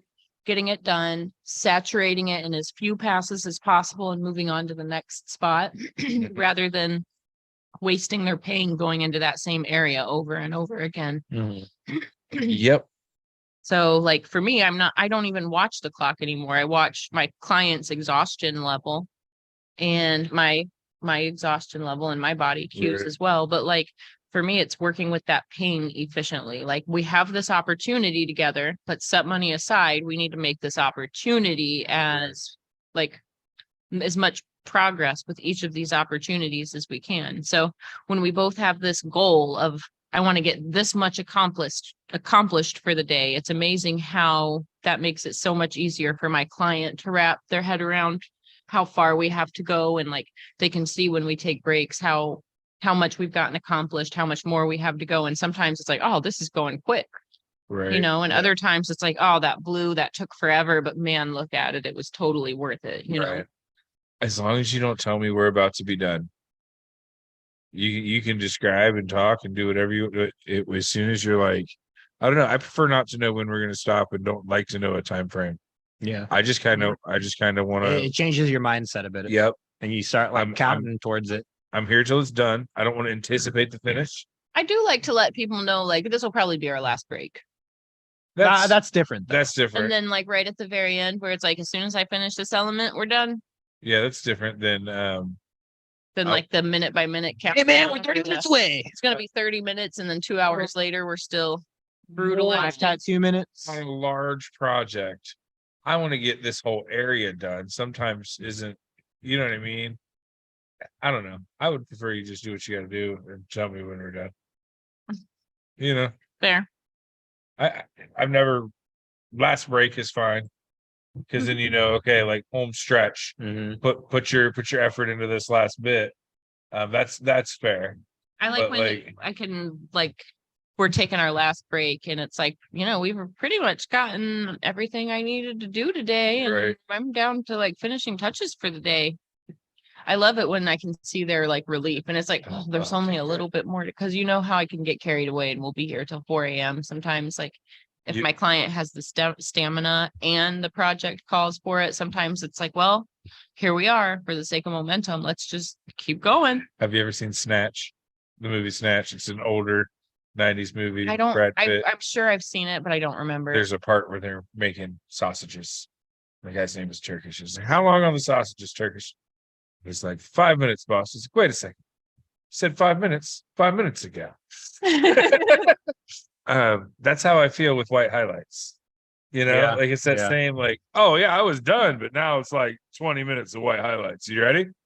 I kind of, this is one of the reasons I kind of try to do my white highlights in sections as I go. Like I try not to do it throughout the whole piece because it's usually so beat up and sore. I It's just kind of meant the cliche. We're almost done. Yeah, I hear But you. wait, one more. I hear you. But that sometimes that psychologically really just like people have PTSD or they just fear those white highlights. But there are kind of like workarounds. And Yeah.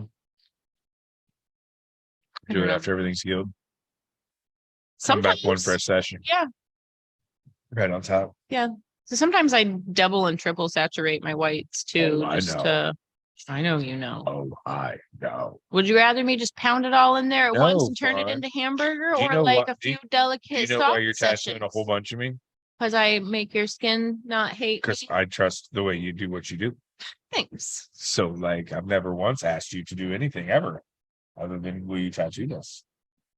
Sometimes my twinkly stars, I Uh-huh. just really like different saturation levels of those.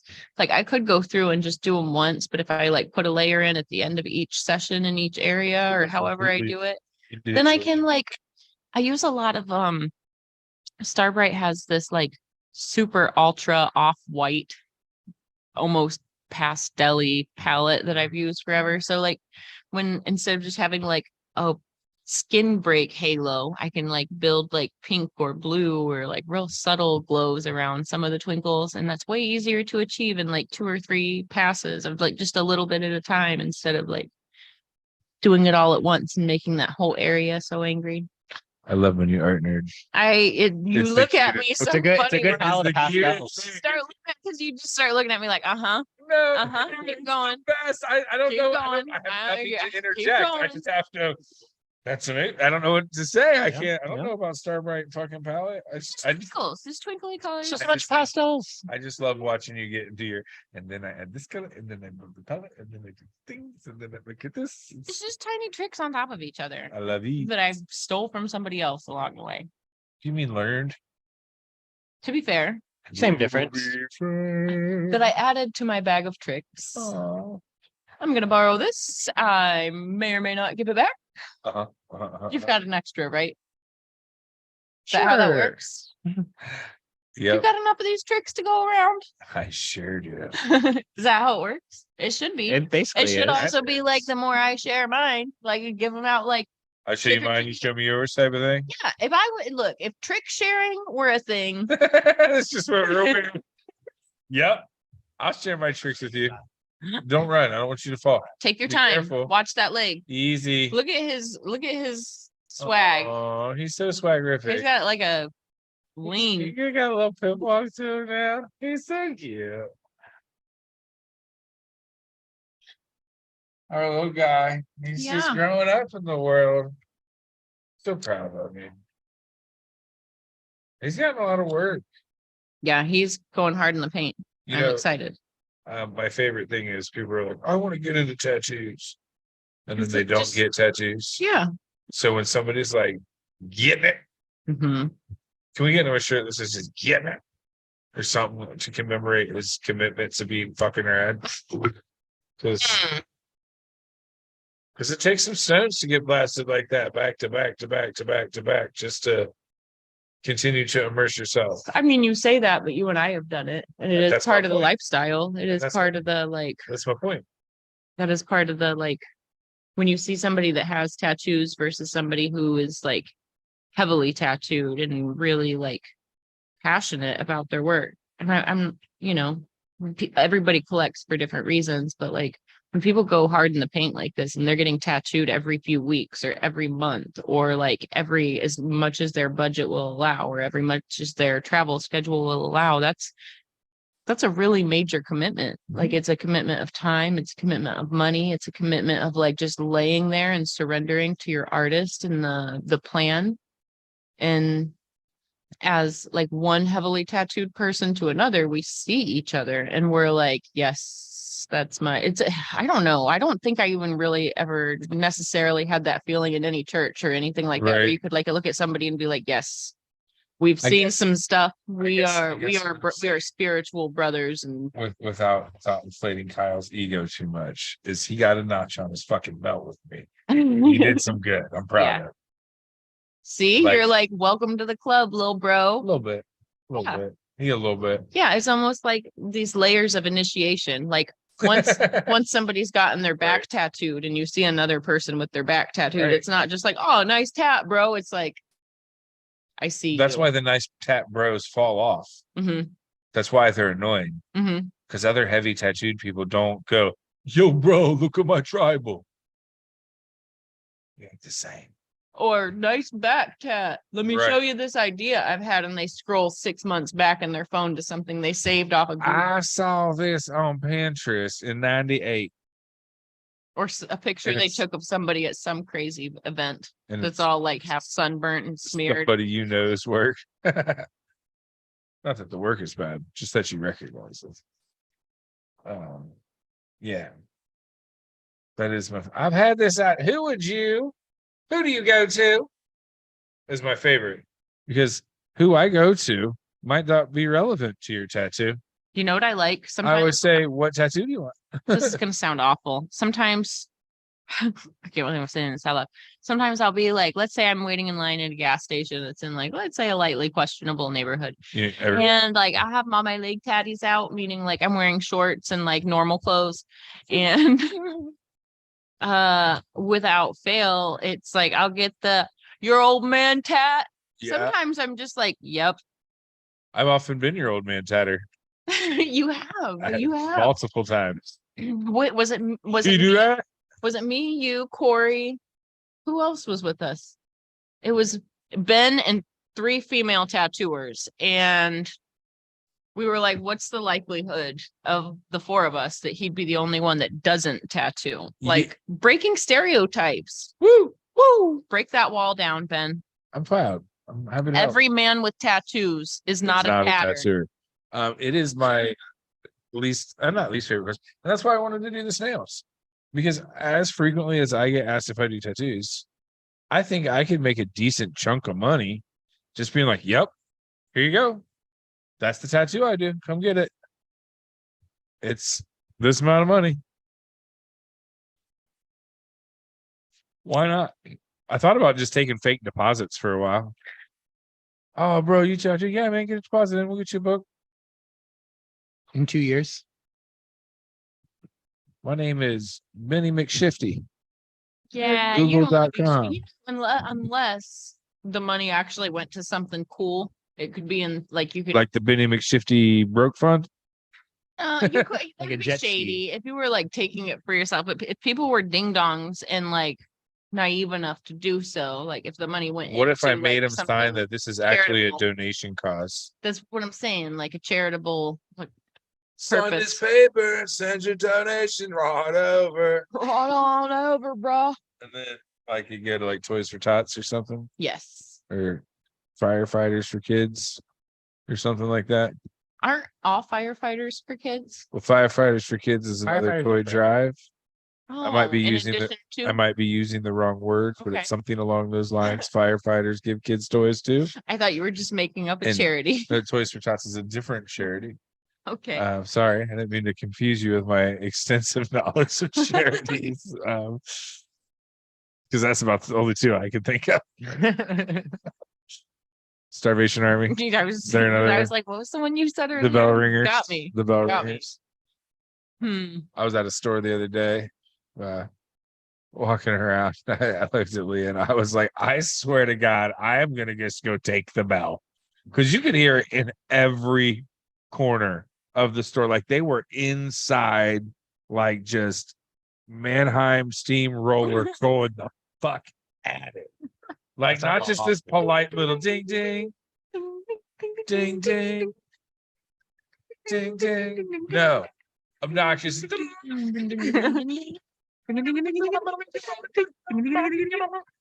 I wanted to shove it up Like an people. auctioneer. It was the I was like, this is why I hate Christmas. This is why I'm a Scrooge. Good times. Good times at Hobby Lobby. Well, there's the issue. Oh shit. Bro. If you like pecan rolls, Why did you know I bought a pecan roll?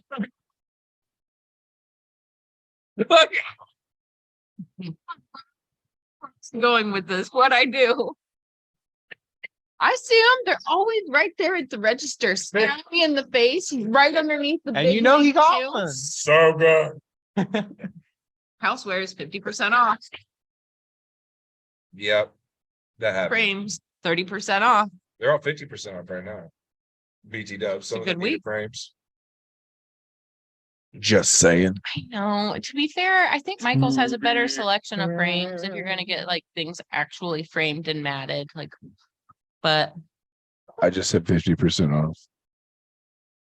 you know what I have in my basement right now? Besides the box of frames, I've got a miter box Huh. and like all the Little bit. finish knowledge of whatever kind of. I could just Fun. go buy a cool You know trim more and make about my own woodworking frames. than I do. Just saying. I heard you say a tool. I know it has attachments, but after that, you're kind of on your own. You have a whole garage filled with them. I sure as shit do not know how to use them. No. They're a decorative Well, piece. No. I buy tools because I am stuck fixing whatever the fuck is broke at that moment. Okay. I buy the tool because I have to have it to complete the project, not because I bought them because I'm handy. You know, I'm to the point now with my Thank you, tools. you I too. wonder, like every time I have a new need for a tool, I sit and I ask myself, is this something I will use often, or is this something I will use every third year? That is how I grade the quality of tool that I buy. Me too. So I have a lot of Black & Decker. Right. I don't tool very often. But like if I really wanted a nice workshop, it would all be like I'd have Snap-on stuff and like really good quality power tools and like I just don't need to spend money on that kind of stuff because I'm not abusing it. Like I always think I'm not handy. And then people are like, oh, I need X, Y, and Z. And I'm like, oh, yeah, like, you know, I got all that shit. Like, Mhm. whatever. They're like, damn, you really can fix it. Yeah, no, I just got a lot of broken shit. I think between me and you, we could teach a plethora of skills and trades. No. Do you know what my class would be? Tell me. Okay, guys, let's go ahead and open up our phones to YouTube and search whatever the fuck you want to do. But you know, it's surprising that You could not teach a a lot whole of people know class how to in do that. that. And then struggle. I tell Go ahead. all the time, Struggle through it. Struggle. the art of the keyword search. You know, and you That gotta is tell some important. people to put The your art- phone so you can pause and unpause the phone. I Mhm. know that might be revolutionary to some people. I like to personally use a vac seal bag and I just make it long and then don't seal the end so I can Okay. shift it around through the clear side of it so I can use different parts of it when I get grease on it and shit. So, you know, we could do some cool shit like that, but I don't know how to do this stuff. Like, I've never changed a radiator until I needed to change a radiator. That's how I learned how to change one. And Too. that's how everybody learns. You don't need to know it until it's broke. I get it, but like, Yeah. it's not like I have this desire to be a mechanic. I did not I want just to happen to change my have to radiator. put an alternator in my car. You know, like I just put fucking $1,700 in. You know, I have to do it myself. That a thing. Not that I just did this Well, last weekend. This exact same thing. Hey, you know how easy it is to change an alternator on a 99 Tacoma? How easy is it? I was fucking delighted on how easy it was. Tensioner bolt, just did it, boop, dropped the whole belt, one hinge bolt to take the fucking thing off. ground wire, bingo bango. Half hour. It's a nice thing about a big vehicle. Someone stuff is easy to someone get at to. Yoda in 1999 was like, guys, we made this too hard. Hold on. Let's fix this and make this real simple. And I want to thank that gentleman. I would like to go give him a hug, a big one right now. Because of all the things I've had to fix in my life, and this one's been pretty extensive right off the rip. Everything's been super easy to work on. Nice. And I miss 1999. Can we bring it back? Can we just bring back being able to work on things? Like, what happened to that? You guys hear me talk about Fandango all the time and how much I love Fandango. And you know, the reality is Fandango's not gonna last forever, but I'm thankful for Fandango. She just Fandango hit two knows five I five five love. five five five five Kyle was five. there. It was like 74 fives on the odometer. You should have seen it. But anyways, Fandango's an 03. So it's both old and has miles packed on it. So that's just the reality of the situation. Like mechanically, it's still cool. I have no reason to not trust it. I take it on road trips. I keep up on the maintenance. I talk about it like it's a character in my life. It is. To The fuck are you talking about? Fandango's a character in all of our lives. be fair, I mean, Chris Taylor has a matching Fandango. This is how we spot each other on Fandango the has swooped in highways. fairly early in my experience here. Yeah. I've used it as a shelter in multiple occasions. Mhm. Where are we gonna go? What are we gonna do? How can we get this accomplished? Fandango. Yeah, Fun. My truck's in the shop and I have to root for a week. I need to trade you vehicles. Fandango. Wait, we have too many kayaks for the trip. What are we gonna do? Fandango. It's amazing. See, like we can't just My next one's gonna have to be called Fandango too. no. It will have its own personality. Fandango. Probably. It'll have its own new way of doing things. We're probably going to be a There little more could be gentle. another. There could be another Tarantino movie that I could rhyme with. Yeah, we're not going to be flinging ladders in the back of the new Fandango right away. Give it a month or two. No, you got Fine, because they're pretty, Ben. no, you got to break them in soft. Shh. You can't I'm just, not gonna drive it soft. I didn't say drive yeah, but Fandango, we've thrown Dirty Creek water in the back of Fandango. Hold You know on what a I'm saying? second. Do you remember You know what that I'm saying? time? That one time you were like driving it like a truck today? Blah, blah. We had that moment a few days ago. Wait, we did it today. No, we did it today, but we did it like 3 days ago. Right. Oh, I don't think they wanted us to drive here. then we went to leave the gas station at the end of the street and they were all being dumb and blocking all the industry. I was like, do truck shit. And just drove them. Yeah, they kept coming. Yeah, that's exactly how it went down. I mean, It happened to be dark. In theory, we did not break the law. Windmills. Do you know how big the sign was? It was on the corner of the intersection.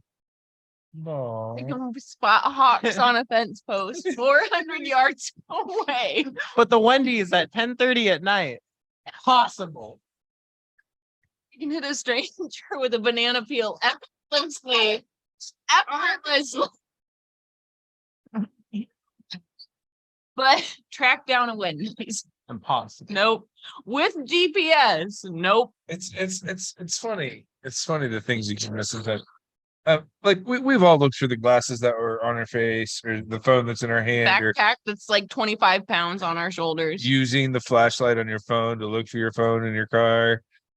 Shit like that. We've all done it. I've recently discovered with too much time on my hand, I am way too ADD to get even simple tasks accomplished. So like if I literally have nothing to do and nothing to drive like the force of what has to be done, I get nothing done. It's dumb. And probably should like stop doing that. Like it was real awkward there for a minute. I don't even know anymore. I keep double hitting it because I'm sitting in the middle. So if you guys just ever want to think- park on it, I won't think be we'll just upset sigh at this all. point. Yeah.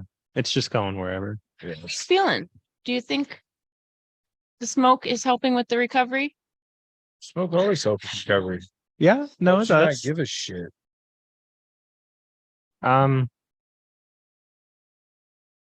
Yeah. I don't have anything He has against that no song. answer. He's like, I have Yeah. no opinion. Do you need stronger weed? Is that the I problem? I have sufficient weed. I said stronger. So I didn't say sufficient. Like maybe like some wrapped moon rock laced fucking dab twisted. What are you getting at, A Ben? cheater. I don't know, like making cool shit. I'm just saying, like, I won't say no. yeah, you will. I'll say, are you sure? All right, all right. My wheels are turned. Okay. Did you worked today, right? I did. You took the rest of yesterday off? Yeah. I was hobbling around the house doing some chores, but I did take most of it off. Mostly just chilling, laid back. Yeah. Fawn asked me if I wanted to jump into a random open spot, and I was like, you know, that might not be the smartest play, right? I I'm gonna hold off. want to wait till you have a couple open days. Yeah, it's hard to with larger sessions. Mhm. Bounce right back to work, and that's something a lot of people don't consider is leaving yourself that time to be tired. I This is- usually don't, but like by the time we got back to town yesterday, I was like, well, I'm really glad that it was offered already to just go ahead and take it off because man, did I need it.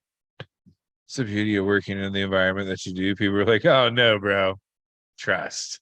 Trust. Just go take it. ahead Yeah. and just fucking chill. You know, that's one of the things we were talking about on the way out to see Guy was I was like, isn't it cool that you have a job where like taking time off to get tattooed, that like it's not one of those things that like there's a question asked or like you're not looked at weird or like, you know, why would you? Or, Yeah. Encouraged. yeah, to go do it's it. not only like allowed but encouraged. And I think that's, you know, it's one of the really special things about being part of this team is, you know, not only are we like working in the industry, but we're part of this like community and family, and we're all encouraging one another to get tattooed by our favorite artists and Yeah. to go and learn and collect and grow and like have these experiences that we're all going through together. Like I think everybody here at the shop is a pretty heavy collector, and we've all collected, and we've all like the more our collections go, it's like the more that bond grows. You know, we know each other as we're going through it. We know each other as we're changing our bodies and we're like transforming physically, but like, you know,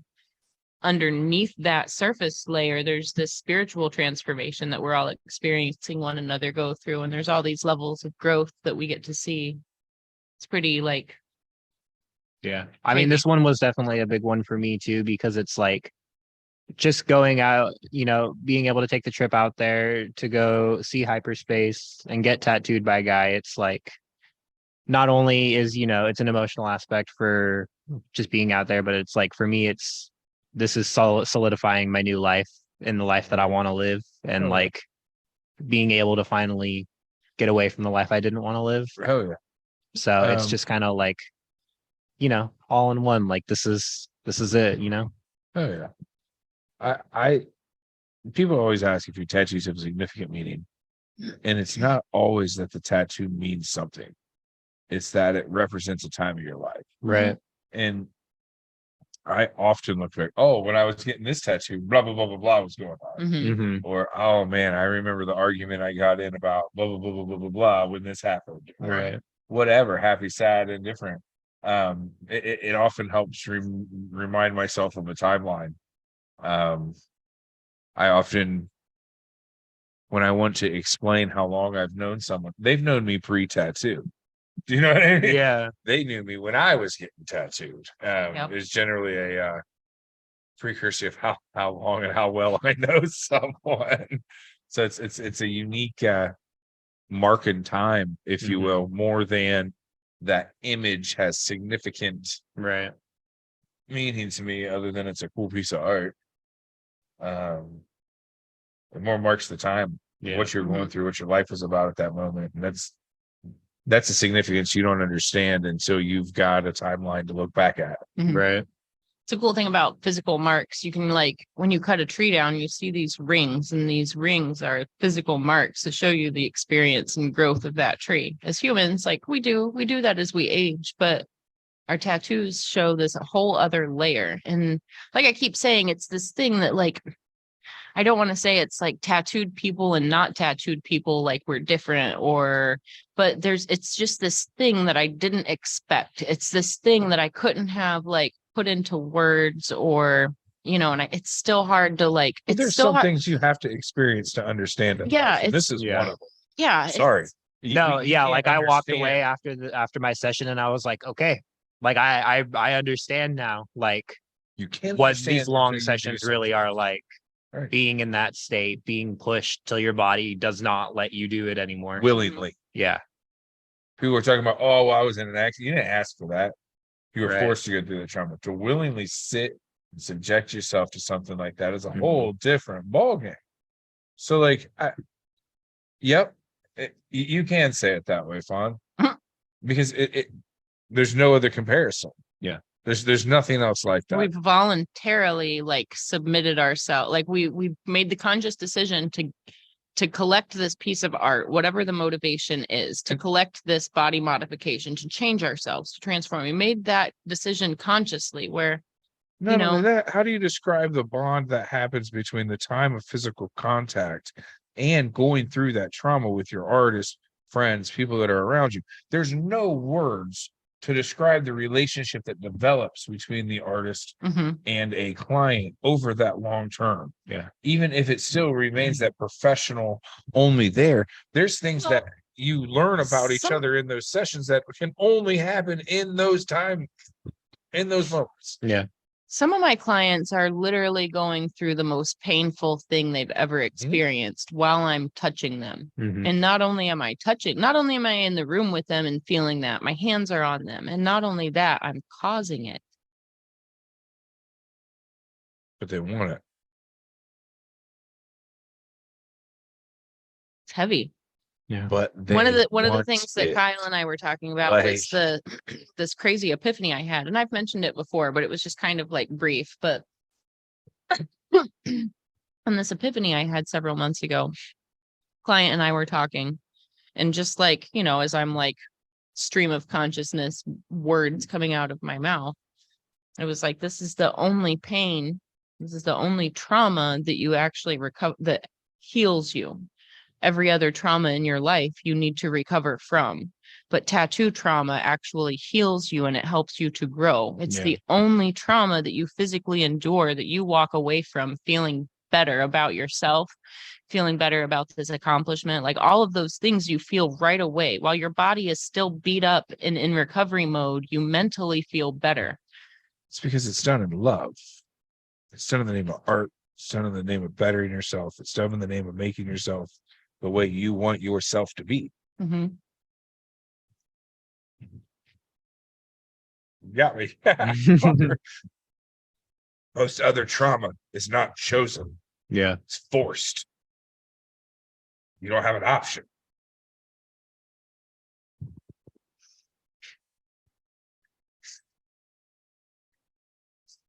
It's us. It's what we do. Yeah. To willingly Choose sit it. through it.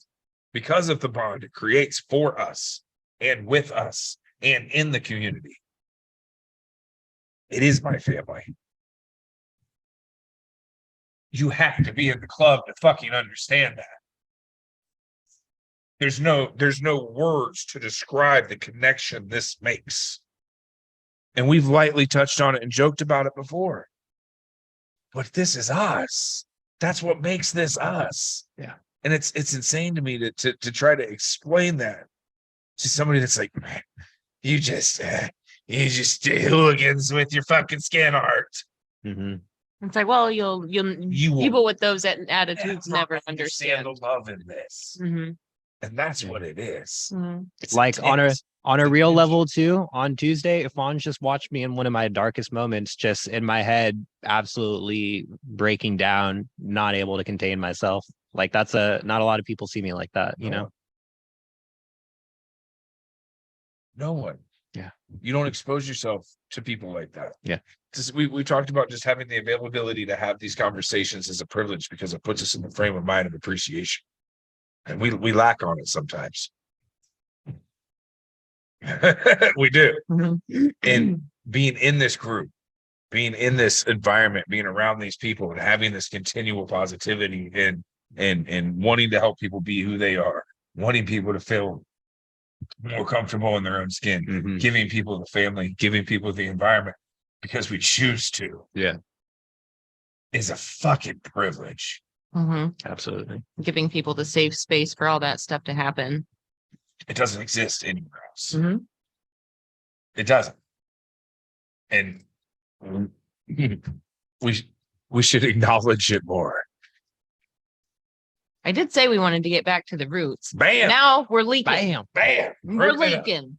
We haven't leaked in so long, Kyle. Look. It is. It's a rite of passage that you can't explain to anybody. It's what makes us our group. And everybody does it for a different reason. Everybody has their own story. Some people are just like, you know what? Fucking tattoos are cool. Yeah, the motivation's different for every one of us. Like every collector, but every one of us sitting here, our motivations are totally different. But the gifts that we stumble upon along the way are, it's like this gift of unity that we had no idea we were diving into head first. So when we talk about that mutual, I see you. You don't get that without tattoos. It's like not to be cheesy, but like the Na'vi from Avatar. Avatar. I was thinking Sanskrit. One and the same, right? Sure. It is. It's the same shit. Yeah, there's just this thing that we all have in common now once we've experienced this. And like, like Ben said earlier, we chose this. It wasn't thrust upon us.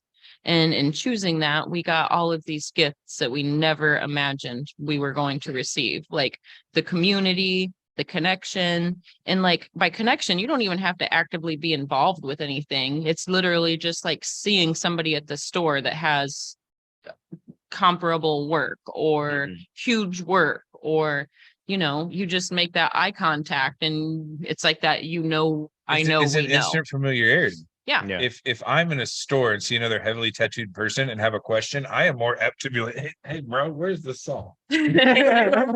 like if Because they're cool on a level. if my server at my restaurant is heavily tattooed, I take a big deep breath. You at least know they have a huge level of patience. I know a lot of stuff about them immediately by the quality of their work. I'm not saying I Right. judge them by the quality of their work, but the amount of work that they have and the amount of willingness they have to put in that shows a dedication and a caring and an honesty to their, what I'm trying to say. Yeah. I almost actually like when you see somebody like that in a job that doesn't make a lot of money and they've got exquisite work, it's like, oh, this is your second job that's paying for that work, isn't it? Hats off, bro. I think there's a lot of I'm misconceptions just about like that too. tipping Because a nod. I've known guys that work at Olive Garden that'll pull six figures and laugh at you like, yeah, bro, I serve tables at Olive Garden and drive a fucking Beamer because I've got my system down. So I never diss anybody at what they do. Yeah, I'm just saying, like, Yeah, when I you love know that, like, same. Like I love it. That's what their money's going towards. yeah, like some people can just afford good tattoo work, Right. and some people can't, but they still make it happen. Yep. I know all about that. Yep. I bartered my last 2 sessions. I've been on the trade homie hookup help you move system for a long time. Because good tattoos aren't cheap. Cheap tattoos aren't really good. That's right. I don't know. I don't often do work on trade, but like when I do, it's usually like a day of work for a day of work, a day of time for a day of time. I feel like that's just the most fair. Like I feel like that's like the epitome of fair. I don't meter it. Well, You know me neither. That's what I'm saying. Like, I consider my time a favor. you would have to have a skill or craft or something to return that favor. That So favor, that's why I would say it's rare that I do things like that. But like, for instance, like I had all the plumbing in one of my studios put in on trade, which was pretty cool. Yeah. And taught as the project went along, so that I That can do things was now. more like, even valuable more. than Yeah, absolutely. I was thinking about that the other day, how I was having a conversation about leaps in careers Mhm. and like how things have compiled to be to the availability of where you are and what you're doing now. It was one of those just like a lot of random shit has compiled this. Like, and to me, it's all like I didn't accomplish goals. Like, no, the goal was to learn. The goal was to absorb what was there and move on. Mhm. Like, so rating success and metering what you do is different when you look at it as an assumption of knowledge as opposed to a completion. Mhm. It made me think. I had a moment. Yeah. All right, It's I kinda like- guess. We were having the Taco Bell conversation earlier today about one of my friends. Yeah, We were just talking about like life happiness and things like that. And it's just a super profound epiphany. A friend of mine that I went to high school with, she started working at Taco Bell right after we graduated, and she still works at the same Taco Bell. She always has, always will. And she's never promoted or anything. And one day I was like, why don't you like take the promotion and run the store? Like you could probably be like a district manager by now, as long as you've been with the company. And she like looked at me dead in my face, just serious and calm. And she was like, I don't want it. She was like, I'm happy. Things are fine. I don't want the responsibility. Right. She's like, I can run the store. I can do it. She's like, it's not worth it for the stress. And Right. I like, because like she's equally as intelligent as me, equally as capable as me, but like she is a heck of a lot happier, or at least she was at the time. Like I was running 2 shops, running myself real thin, just like wearing myself down all the time, trying to keep up with all the responsibilities on my plate, trying to achieve and accomplish all these goals and do these things and prove these things. And it was just like, why? Like, Yep. Yeah. who am I trying to prove these things to? Like, why am I running myself ragged? And like, just kind of blew my mind that like sometimes those labels don't equal happiness. Right. Sometimes like, I don't know, the valuable thing really is like the Your quality quality of of your life. time. Well, Yeah. I recently went through a job interview and they were like, well, what do you value the most? And I was like, being able to make enough money to be able to take time off. Like to be able to Live make a enough life. money in the time that I'm here to not have to always be here. I want to be able to leave on time and have my free time so I can live my life off the clock. And they just kind of, I don't think that was the answer they were looking for. But like in reality, you're like, I want to be so good at this job that I can cut out early every day because I've already met my quota and you're sick of giving me money. I'm not afraid of a heartache. I'm so not afraid of a heartache. See, Ever. that's like the healthy way to live it then. Yeah, but like I want to be able to just work my 8 hours and go the fuck home Yeah. and enjoy my life that starts at 5 o'clock. Mhm. I don't want to work till 6. I don't want to work till 7. I don't want to work till 8 o'clock. I don't want to stay late. I don't want to go on the last call. I don't want to be the guy doing extra. I don't want to put in more. I'm happy with the amount of money that I can make in that 8 hours. If it's not enough to do what I need to do, I'll find a different job so I can have my fucking free time. If you're telling me the extra is what it takes to make money, I don't want to put in fucking extra. I'm not trying to be rich. Yeah. I'm trying to have fucking trying to free time. Enjoy life. Like Just trying my to survive. life is off the clock. I am not mentally invested. My job does not define who I am as a person.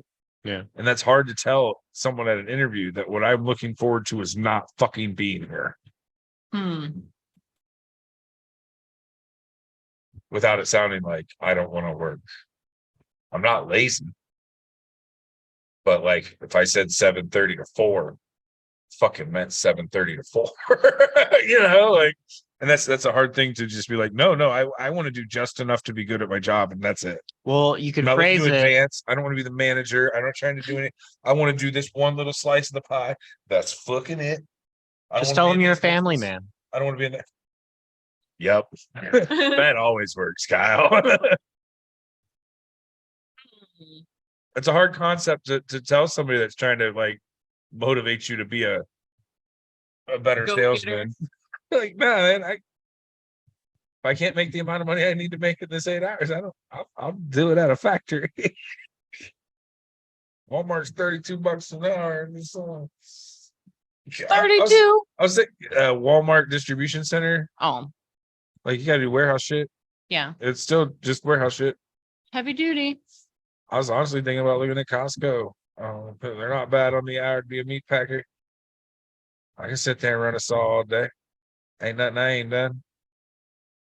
I'm just saying, I don't value what I do. I value that I have enough money to live my life. It's fine. I've spent a significant time knocking down my No, bills it's to be able to the do that. Like over COVID, I worked at a food packaging factory when everything got shut down. Just because I didn't know how long we were going to be shut down, you know, and like, I'm not going to lie. I immediately was like, what? We can't tattoo? It was a Thursday. I was at orientation Monday. You know what I mean? Like Yeah. that's it, Yeah. like immediately what I did just because I didn't, you know, we've never experienced anything like this Right. before. I And was that's doing just my door-to-door sales. mentality, you know, I'm like, all right, immediate backup plan. Like, Right. well, my sister works here. I'm not too good to do what she does. And immediately the following Monday, I was in there on orientation. But the thing is, it was a food packaging plant. Like we made Panda Express packages, McNuggets containers, you know, like we made little cardboard boxes. That's what we did. But the fact of the matter is, it's like in the few months that I worked there, you know, I did things with pride because like people trust me with their bodies. I couldn't like screw up making boxes. Like, I'm not gonna lie, like I do have a little bit of a reputation in this town. Like it's a small town, but like people know my name there and they're like, man, she can't even put a box together. I'm not gonna let her tattoo me. Like if you can't glue a box right with a machine, you can't just watch the machine doing the thing and package it. I can't trust you to tattoo me. That's the mentality I had. Anybody that doesn't do the task to the best of their ability, I don't know how to treat them as a person. If you know that you can do a job better and you just don't, we're not the same people. You're supposed to do anything you're doing to the best of your ability. Yeah. You don't have to do it hard. You don't have to do it fast. You don't have to be I the think best in the I world. think that's what they call pride. It's Isn't not that even part of pride, like it's ethics. doing I think it has more to do with ethics than doing the pride. job with pride in It yourself, doesn't have to be priding perfect. in. I don't know. Just try, man. Do it the best you think you can. I don't understand the opposite. Why'd you even try if you weren't gonna do it? Working with grown ass men that just like My stepdad. what was used the to tell point me of all that? the time. You just made that harder. Now you got to clean up their mess. Cool. My stepdad used to tell me all the time, and he was like notoriously like a hard boss to work for, and like his employees either loved him or hated him. And when I would go up to Michigan and work, and I still see like people who worked on him, and they realize like that's who my stepdad was, and that's who I grew up with. They're like, oh, it makes perfect sense, because like he's famous for like being like, if you're gonna half-ass it, don't bother. Great. You know, and he would like notoriously like just imagine working in this was a bumper factory, so they made Ford truck bumpers, and Oh yeah. just imagine like working on the line and your supervisor just like standing behind you and you're still not doing things right, and I will call it playing dumb, as you know, however nicely you want to, you know, acting like you don't know how to do the job or are unable for whatever reason. Steve would just notoriously like stand on the line and start doing the person's job while still running the department. Like he'd multitask and do the weakest link's job, and he was notorious for doing that. And like new people would just walk away and they'd just go to the office. Mhm. But like in reality, it's just Well, if you're gonna do it, and if you're Right. not, that was why take up the space? that was a way more eloquent way to say what I was trying to say. That especially in like in a team manufacturing type of situation, it's the hiking in a group theory, right? if you've got one guy that's going slow, the whole group's going slow. If you put him in the front or the back, he can ultimately determine the entire speed of the entire Mhm. group. You know what I mean? So you're forced to work through your bottlenecks, right? It's the same concept in manufacturing. So like if you're producing bumpers and you've got one person that can't keep up, he's throwing the whole chain of people that should be producing at a certain level off. You're now bringing the whole team down just because you're being dumb. Yeah. The equipment is set there in a mindset and a frame to do it in a certain timing. And if you're delaying everybody else, So I grew up with that mentality. So it's just normal to like, if you're gonna do a task, do do the task well because your name is on it. Right. Like your name is on it. People who count on you, their name is on it as well. So like, I guess maybe it's not a surprise that like I'm doing something that requires a lot of nerve and it requires to be done well and to be done efficiently and like all the steps, because like if you're gonna do it right. So, you know, for me, whether it's the mundane task of building a box or building thousands and thousands of boxes, Right. or building bright, colorful, fully saturated, fully rendered, like impressive, never seen before stuff. Like either way, I'm going to put the same attention and detail in it and make it as good as I can. You know, that's just, I don't know. And that's why earlier when you're saying you're doing what the tattoo needs and not what the time clock needs and what the schedule and the budget needs, because you're focused on quality of the product. The task at hand. Yep. You're Well, you know trying as to well phrase as it I more do. eloquently, but Well, you know that as was well the as I point, do. Like you can take two different mechanical items. One, the bolts will come loose very easily. The other one, you're going to need some elbow grease. Uh-huh. So it would be unfair to give each one the same amount of time when one just needs a little bit more attention. Like you got to give each thing the same amount of attention and the same amount of quality and the same amount of like, I don't know. If only parents applied that principle to their kids. Oh my goodness, heaven forbid Quality, they're not. time, and attention. Oh no, just they're not all cookie cutter, and each one requires a different set of attention and skill and love and care because they're not the same fucking people. Yeah, every project is different. Yeah. Needs If only. needs a little That's more. why I stopped with my kid. But seriously, because like, well, you know, the rules were this way for this person. Well, the next kid might need a different set of rules and might need a different set of understanding, a different way to think of how what happened and Mhm. motivated differently and blah blah blah blah blah. But no one thinks that way. They think do what I say because I said it. Well, that's at least that's how it was in my house. I just talk about what I know. Same.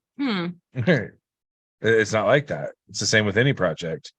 Oh, it's going to take me 20 minutes. I've done this 100 times. And you get in there and you're like, well, this is. There's extra. And like sometimes, I don't know. Sometimes it would have taken 20 minutes, but. You know how sometimes I'll get going on a tattoo and it'll be like, oh, I'll have this will take me this long, no problem. And then I get into it and it's like, oh man, if I did this right here, this would really make this cool and but it's going to add 7 hours to the project. But it's one of those like, it needs to be there. Like now that my mind's eye sees it, it exists. And if I don't make it exist, it's never going to look right to me. And that's why I don't want my tattoo artists to be worried about what time they get done. It's fair. Or when this project is. I've only got 3 sessions to get this done. Nope. You tell me when we're done. I might not be available every month. Don't get me wrong. There's a little bit of time between my sessions, but I'll like, show up.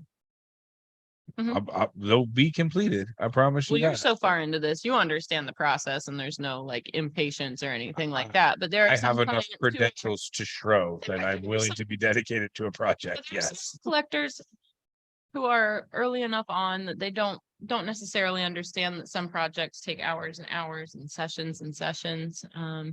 I'm really fortunate that a lot of the clients I've had here lately are very in tune with the process and like almost because there's a place to receive information about how to come prepared to be tattooed and you know, and how to it's how to because collect. maybe I just to think it's collect because there is a tattoos. place to learn things like that. And It's a- some of them might be paying attention to it. I think it is. I think people are paying attention. I do think people are paying attention. I think it just reiterates our point that we were saying the other day that we should probably take some time to go back over the stuff that we consider basic that we went over way back in the day. We lightly went over today that we're like, hey, you know how we always say you need to eat. Some people have only been in for 10 episodes. So Some people could be tuning in for the Now. first time right now. we need to tell you, But we went through Kyle's whole shopping list and it was impeccable. eat before your tattoo. Get rest. Come clean. Bring comfortable clothes. So like there's stuff that we may have said early that we just got to make sure that we reiterate. I love it. And it seems to be happening more and more naturally that now that we've brought it up. Mhm. It's kind of nice. Talking about things of the past. Dun, dun, dun. There for a while, I feel like I spent so many episodes just talking about my collection that it was like, all right, I got to stop talking about this. But then it's been a really long time since we've gone over any of our collections, Right. any of our like. But I got to do mine in Phoenix Mhm. randomly when I was not ready. Well, it's gonna happen again. I don't think No, any no, of us were. that we can let that one ride. It was great. These tattoos were done This is by a people. episode. So like, yeah. But I mean, I meant more of like when we talk about bring a modesty blanket, make sure that you've got proper coverage for your comfort level. Mhm. Make sure that you bring a pillow. Make sure that if you're coming in for a large session, you might not necessarily be prepared to drive when you're done. Make sure that you come fed and hydrated and bring a snack and a drink. Yeah, that's the funny thing. We Even talk if you have about to leave it in your car. being covered for your comfort level, like being prepared to be covered for your comfort level. Mhm. That is super important. One of the things I think we should talk about a little bit more often, because like I've been tattooed very heavily and I've really tattooed some of my clients very, very heavily. And you get to a point where you're so comfortable with your artist that like, at first it might be a nip slip and then like 3 sessions in, you don't even wear clothes to the session anymore. You know what I mean? Right. Like, My modesty is not for you, Fawn. I for promise me, you that. for me, I chose early on when I started like when I was getting my chest done, I was just like, you know what, I'm just gonna swallow my modesty because I don't want my artists to have to struggle with like moving my bra straps out of the way and moving tape down and like I just was like, I'm just gonna swallow my modesty because I'm already close with Adam. We're already cool. Like he's hundreds of hours, you know what I mean? Like and like I equally trusted Ty. So it was like, I'm just gonna swallow my modesty altogether and I'll just be topless, which is incredibly out of character for me. But now it's like when somebody asks to see my chest or when somebody's interested in it, like depending on how they ask me, usually I'll just take my shirt off and show them. Like it's a matter of just setting that modesty aside, but I'm setting it aside for the artwork. You know what I mean? Because the artwork is more important than me being shy in those few minutes and making it awkward for everybody. So if I just swallow it for a moment, we can get the job done. I can show it off. And like now that my chest is covered the way it is, I feel like when I show it off, people aren't looking at it the same way. Right. You know what I mean? At least not the people that I choose to share it with. You know what I'm saying? Well, it's just like when you're slowly getting introduced to a new group of people. I slowly introduce them to my tattoos. If I have to like just start a new job, if you're coming into a new work environment, I've intentionally been wearing long sleeves and intentionally keeping my coat on and my hands in my pocket because I don't want to be on display in the middle of a room with 20 new people being like, let me see your tats, bruh. Because it's not a room of my peers. Right. It's not a room of people that are also heavily tattooed or like-minded or it's looky loose. That's weird. So like it's different with different people. It's different in different groups. If you're in a tattoo environment, I've got no problem like taking my shirt off and showing you some stuff, Right. pulling my pant leg down and showing you some upper thigh. But like it can get to be in a awkward when it's not the same environment. Yeah. It's all in how you ask. If you like appreciate the artwork or not. It's all in how you ask.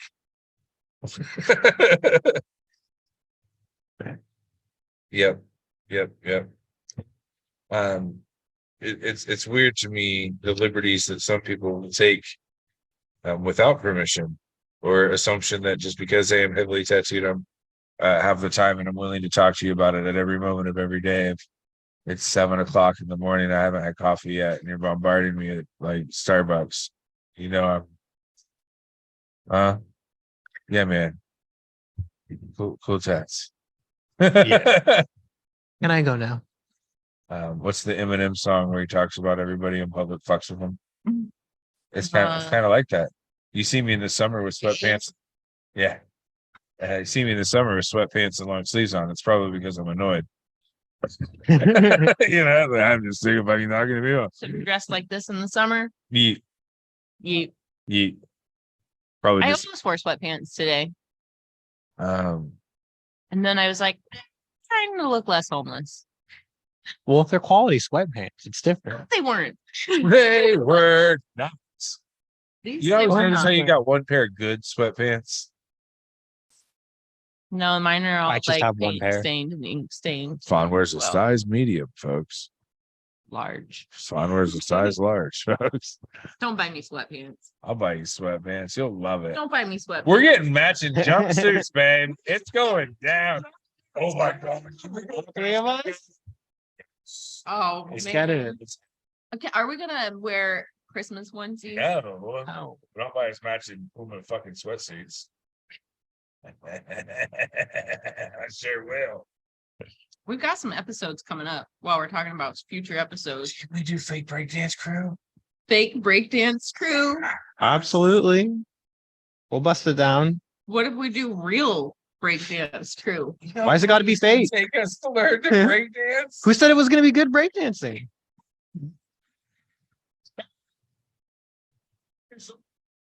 You want to do some posing, some chains? Big claw. What? Yeah. What are going to be our pendants? I don't think we No. need clocks. We don't need clocks. But what are the pendants going to be?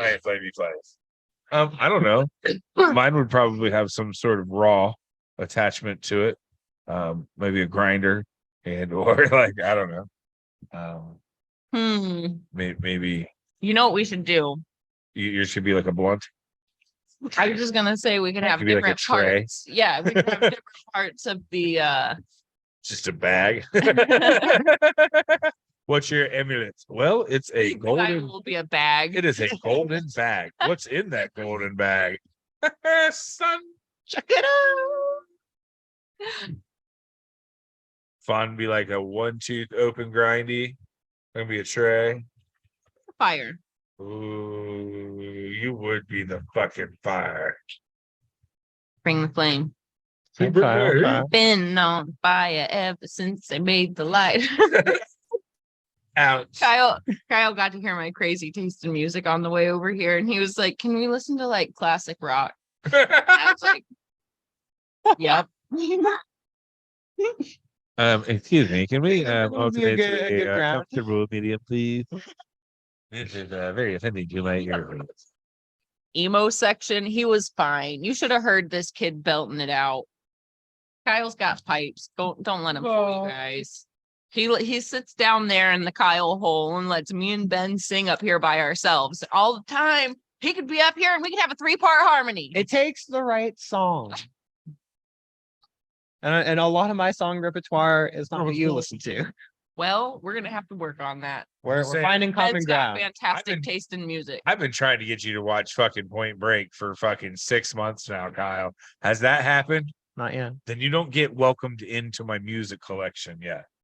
You haven't started at the roots. It's on my list. You have no The list. I do have a Stop- list. You want to see the list? Stop lying to me about I this no, I criminal actually, list. I actually have a list. It just says movies. Kyle makes lists, Ben. Do you cross things off of these lists? When I No. get to them, Lie person. Hear me out. Hear me out. If you don't understand Point Break, you'll never understand my music tastes. I can't take you on the journey that's fair. till you start at the beginning. How's that? Let's start at the beginning. It's a very good place to start. Watch it. Everything else will I fall in will. line after that. You'll understand me as a human fucking being. But no, you're not willing to invest that kind of All of time them. into our You'll relationship. also understand It's a lot of 80s. parodies in other movies. You're gonna be like, oh, this, and this It- makes so much more sense it's- now. It's really like a cultural. You Okay. kind of should watch it. It's not just a Ben thing, but so many Yeah, okay. bank robbery themes are gonna make sense. Yeah, okay. The stupid Nixon masks are gonna make sense. That you see pop up all over the place in cinema. Thank you. Yeah. Not only that, I just feel like you're unwilling to invest in our relationship. And it kind of hurts my feelings. It might be why I pick on you so much. I have to Just saying. commentate real quick. I've been thinking about slowly starting that list, to be You fair. almost want to care about me. Is that what you're saying? Well, if you want to put it like me, you that, want to care about me. That's fine. it's more so trying to break out of the rut that I'm in. I hear you, Rhett. You want to have a movie night? We'll have a movie night. Let's do a once a month movie night. I'll do that. You know what the nice thing is about when you're stuck in a rut? What? When the drought comes, you just drive out. Let it dry up. Drive out of it.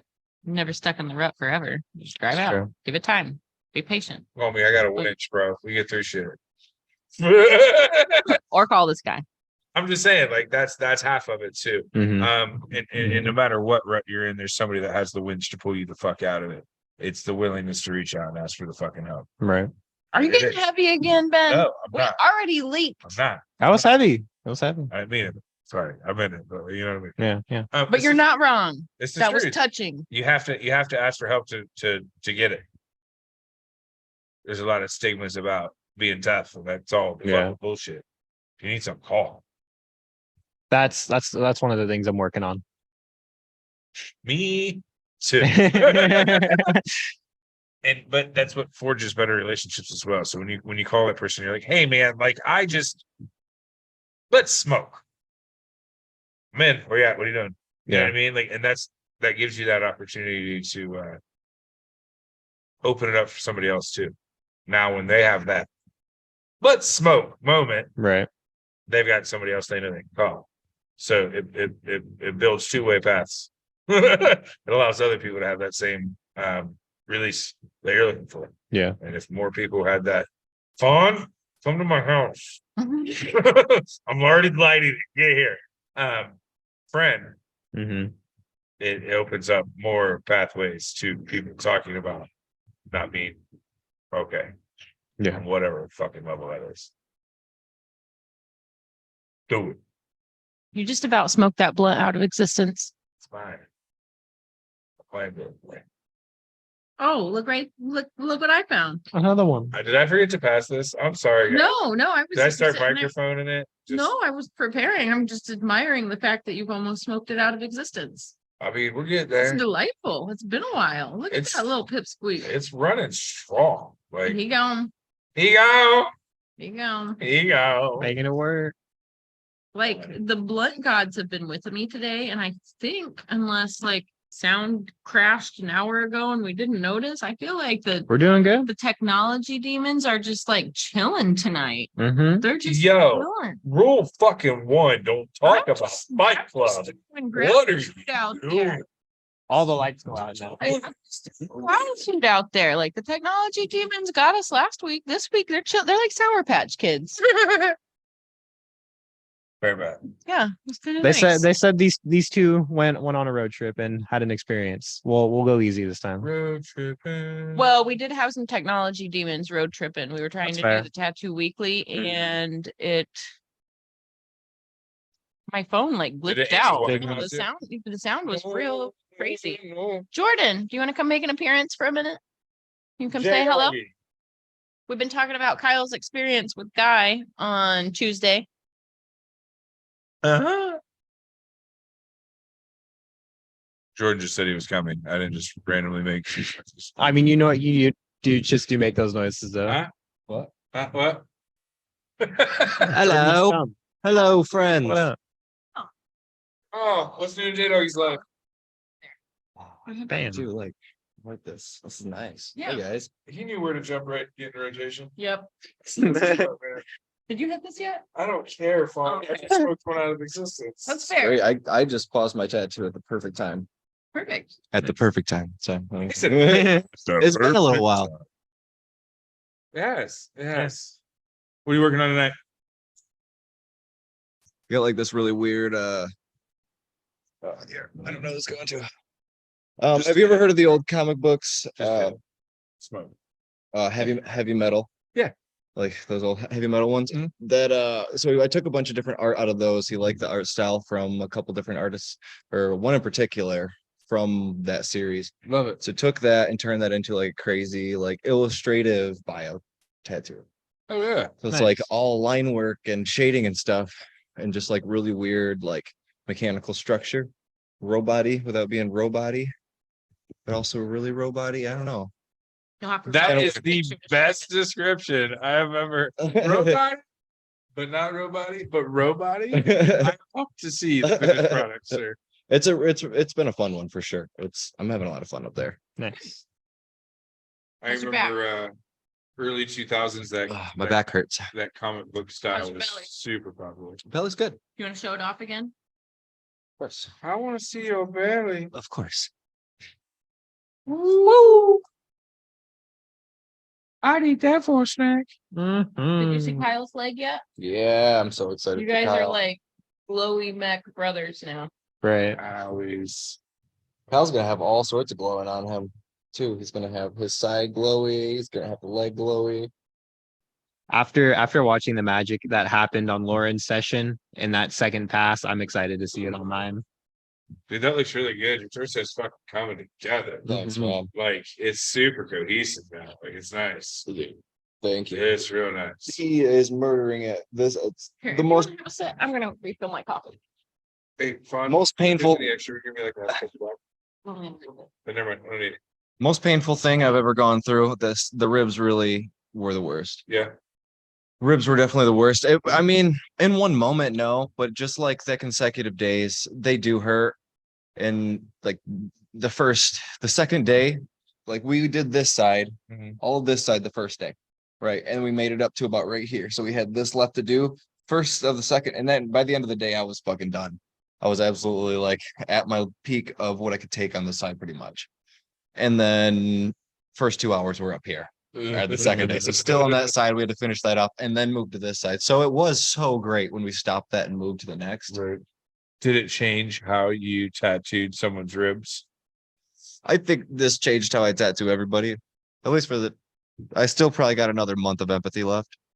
Usually about 3 months after I Right. get tattooed, I'm a lot like lighter and I'll like talk about sympathetic things, with my clients, I'll be like, I feel your pain. I get it, man.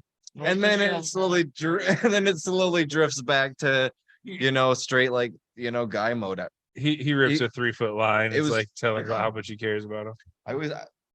I love the way guy Yep, works. this is the part that hurts. Exactly. I know this. Exactly. I remember it was really funny. It was really funny. There was one point where like I was hurting real bad on my stomach, just kind of like coming off the table, like up and down. Like my breathing was so erratic that I started to feel like I was gonna pass out. I was just getting kind of lightheaded. I just couldn't kind of get a hold on myself. I wasn't like the pain was bad, but it was just like my breathing was so erratic for so long that it made it so much worse. It made me feel lightheaded.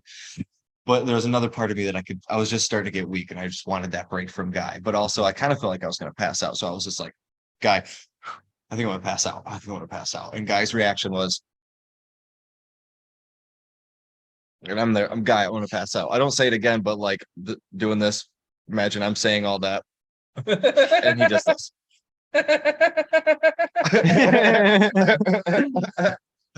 I was like, you son of a bitch. I love it. I loved it. It was great. I felt like you got the strength to say you're gonna pass out. You're not gonna pass out. right. I could just feel the ruthless sympathy. Ruthless sympathy.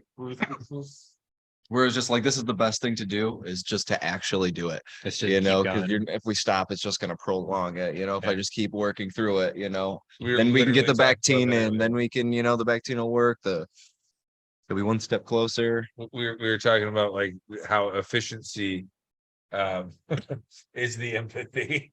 Yeah. And being skilled at your craft and being able to do those large tattoos is about trusting your artist to have the most what's the right word, efficient way of putting in that ink and not just open you up to open you up to open you up to open you up to Right. open you up. That was one of the best things with Guy is that you every time I look down, there's so much more done, and we've covered so much more ground. Right. that I had our he little just camera moves switcher fast as fuck. next to me, and then like the whole time I'm just looking over, and it's like, this sucks, but I see what just happened. Yeah. Progress. Yeah. He's not noodling around in an area this big the entire time. Fawn, thank you, Fawn. Hungry Oh, they're even warm. She's the best. I've been warming mine since you've done that. It's better that way. It's just better that way. Okay. It's easy. Okay. Fawn just brought us mini brownie cookie mixers from the freshly heated power cooker of the microwave. Indeed. And these are like little baby heaven snacks. They're my lunch on the days I forget to bring mine. Sorry, we just raided your ears with the sound of background static as we all opened our delicious treats. ASMR. I didn't know what that was until I stumbled on one the other day. I always thought it was like something sexy until I realized, oh, it's just Why? just like close to noises. Why? Like how People, how there are does it people that become- enjoy love the the sensory sound of- noises.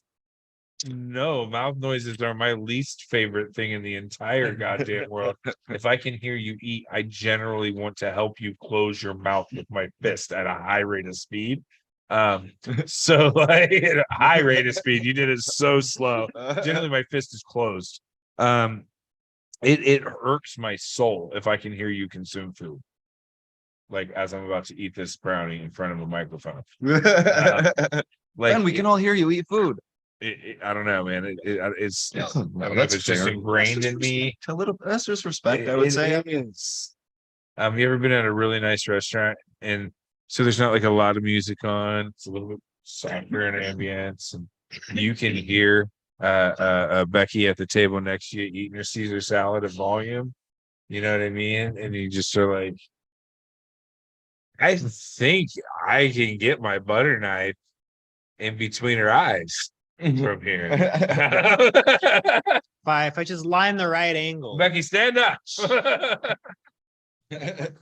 I'm kidding. I don't recommend murdering people in restaurants. It's just a joke. I mean, man, Unless you can hear her chew. I'm just saying, I wouldn't though. I wouldn't, I swear. you're the worst middle person ever. She never came. It never came to you. He wants to murder me. I'll go right back. I'm pretty high. I just wanted to Sorry. See, I don't have to worry about that. I got one direction. yeah, so I stumbled across one of those noisy videos. No, give it to Cal. I'm fucking with you, bro. Give it to Cal. It's fine. We been fucking for fucking 3 hours straight. I was literally just being silly. But I never really understood what they were. I made it like 2 sounds in before my mind almost exploded.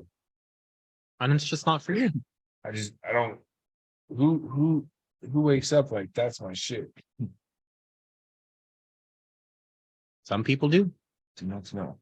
Okay, I'm sorry if I offended you, Noe's loving soundbite people. But I don't get it. They could be offended. That's true. It's not my responsibility how they feel. It's not your responsibility how anyone feels. It's only your responsibility how you react. That is fair. Or they. That is fair. But I love talking to you guys. I wish I could stay. I wish you could say too. Thanks for joining I'm going us. to shut my client, but I will be done by like 9 or so, and I will see you guys after. I'll see you soon. Look, brother. I love you guys. Adios. I love you, Kyle. Love you too. And now we welcome back Fawn Baker. Bye, Jay Doggy. Tag back in. Cool. You guys like that tasty snack? I haven't. It was yummy. Somebody else talk second back with Michael. Oh, well. Because then I was just talking about how I was one of the people eating shit in the microphone videos, the ASL, MSL, RSA fucking videos. Fortunately, these aren't crunchy. Well, yes. But just still, yeah. All that. And I went down that. Okay. I went down that how I want to murder people train, and I didn't mean to talk about death on the air. I'm sorry. That should be one of our rules. That's No okay. That's murder. not one of the forbidden ones. That's just your strongly worded opinion. My opinion does not necessarily reflect the opinions of Tattoo Collecting 101. We don't have any opinions on the matter. I mean, murder's bad. I mean, overall consensus, can it? Yeah, generally. Just in general. Yeah. I'm not talking generally. about specifics here. Generally, Oh, yeah. yes. Generally, yeah. Okay. Man, you're lounged all the way off the screen. Mhm. What are you doing? He's like, I don't want anybody to see me eat. I was confident. And read your mind. And it's funny how those things happen where like the uncanny timing of text messages, like you just crossed my brain path. Right. Yep. It is weird how that works. Mm-hmm. We But do then I seem got- to be linked on a psychic level. A little bit. We got to hang out before the show for once today. We usually don't because of work responsibilities and stuff. And I actually haven't looked at my schedule all day. I looked at it yesterday. And when I looked at it, I thought that it said tattoo collecting and Jonathan. However, Jonathan is Friday. 2 different days. I thought it was one because I was deliriously tired from driving from Hyperspace, which is fine. Not a complaint. Totally cool. Just how But life is. anyways, as it turned out, I only had podcast responsibilities today. So while I was sitting there and I'm doing the things that I'm doing while I'm like checking in and kind of starting my day, I was like, well, since I don't have a lot to do for a few hours, I should see what Ben's up to. Because it turns out he was getting off work early. Boom. Perfect timing. Like I was literally doing like, well, do I hang out or do I go? I can stay. I don't have to stay. Nothing's really going on. Everybody's dead. Blah blah blah blah blah. And she was like, "You want to leave?" I'm not. Yeah, he said, I don't know how much longer it'll be. And I think it was literally 2 minutes later. He's like, I'm on my way. Yeah, I walked inside. I was like, "Scott, later," and I just walked out the door. It was nice. It was nice. Nice. But after sitting through HR, I've decided to make sure that I intentionally refrain from mentioning where I work and the specific company and parent company that I work for, as actions on Tattoo Collecting podcast may or may not be conducive to company policy. Very true. Smart. So if nip slips happen, Kyle, edit. No Well, nip slips. soon we will be editing it. So, Editing. editing. it. Are we still going to do live and then have an edited version and take down the live after we reduce it up? What's the plan with that? Let's talk about the future live on The future plans. future. Hear us out, folks. This will probably be, I think, to make all of our lives easier, and we're all going to be kind of like going with the flow of year-end stuff. We'll probably implement this in January. Okay. That'll give us a chance to Yeah. kind of experiment. J1. I'm asking this live. Like Q1 January. I'm also stating. This No, yeah, I like the sound of that. is a question statement. A question. I'm going to phrase it like you have an option. How would you feel about management? Yeah. My parents used to do that a lot. I'm going to phrase this like a question, but you really only have one choice. Do you want to clean your room? Yes. I Good. want. Good answer. Good answer. Yeah. Yes, ma'am. Weren't there some materials I'm sitting looking for down here? materials because they were getting in danger of being Got kicked it. around. I knew I wasn't crazy. I was like, I know they were right there. I'm sorry. I understand what happened. I I need no safetied 'em. explanation. I Thank safety you. I really thought, like, did I move them and forget? No, it was me. Nope. It was Not me. going crazy. Not at all. Also, haven't messed with my reality.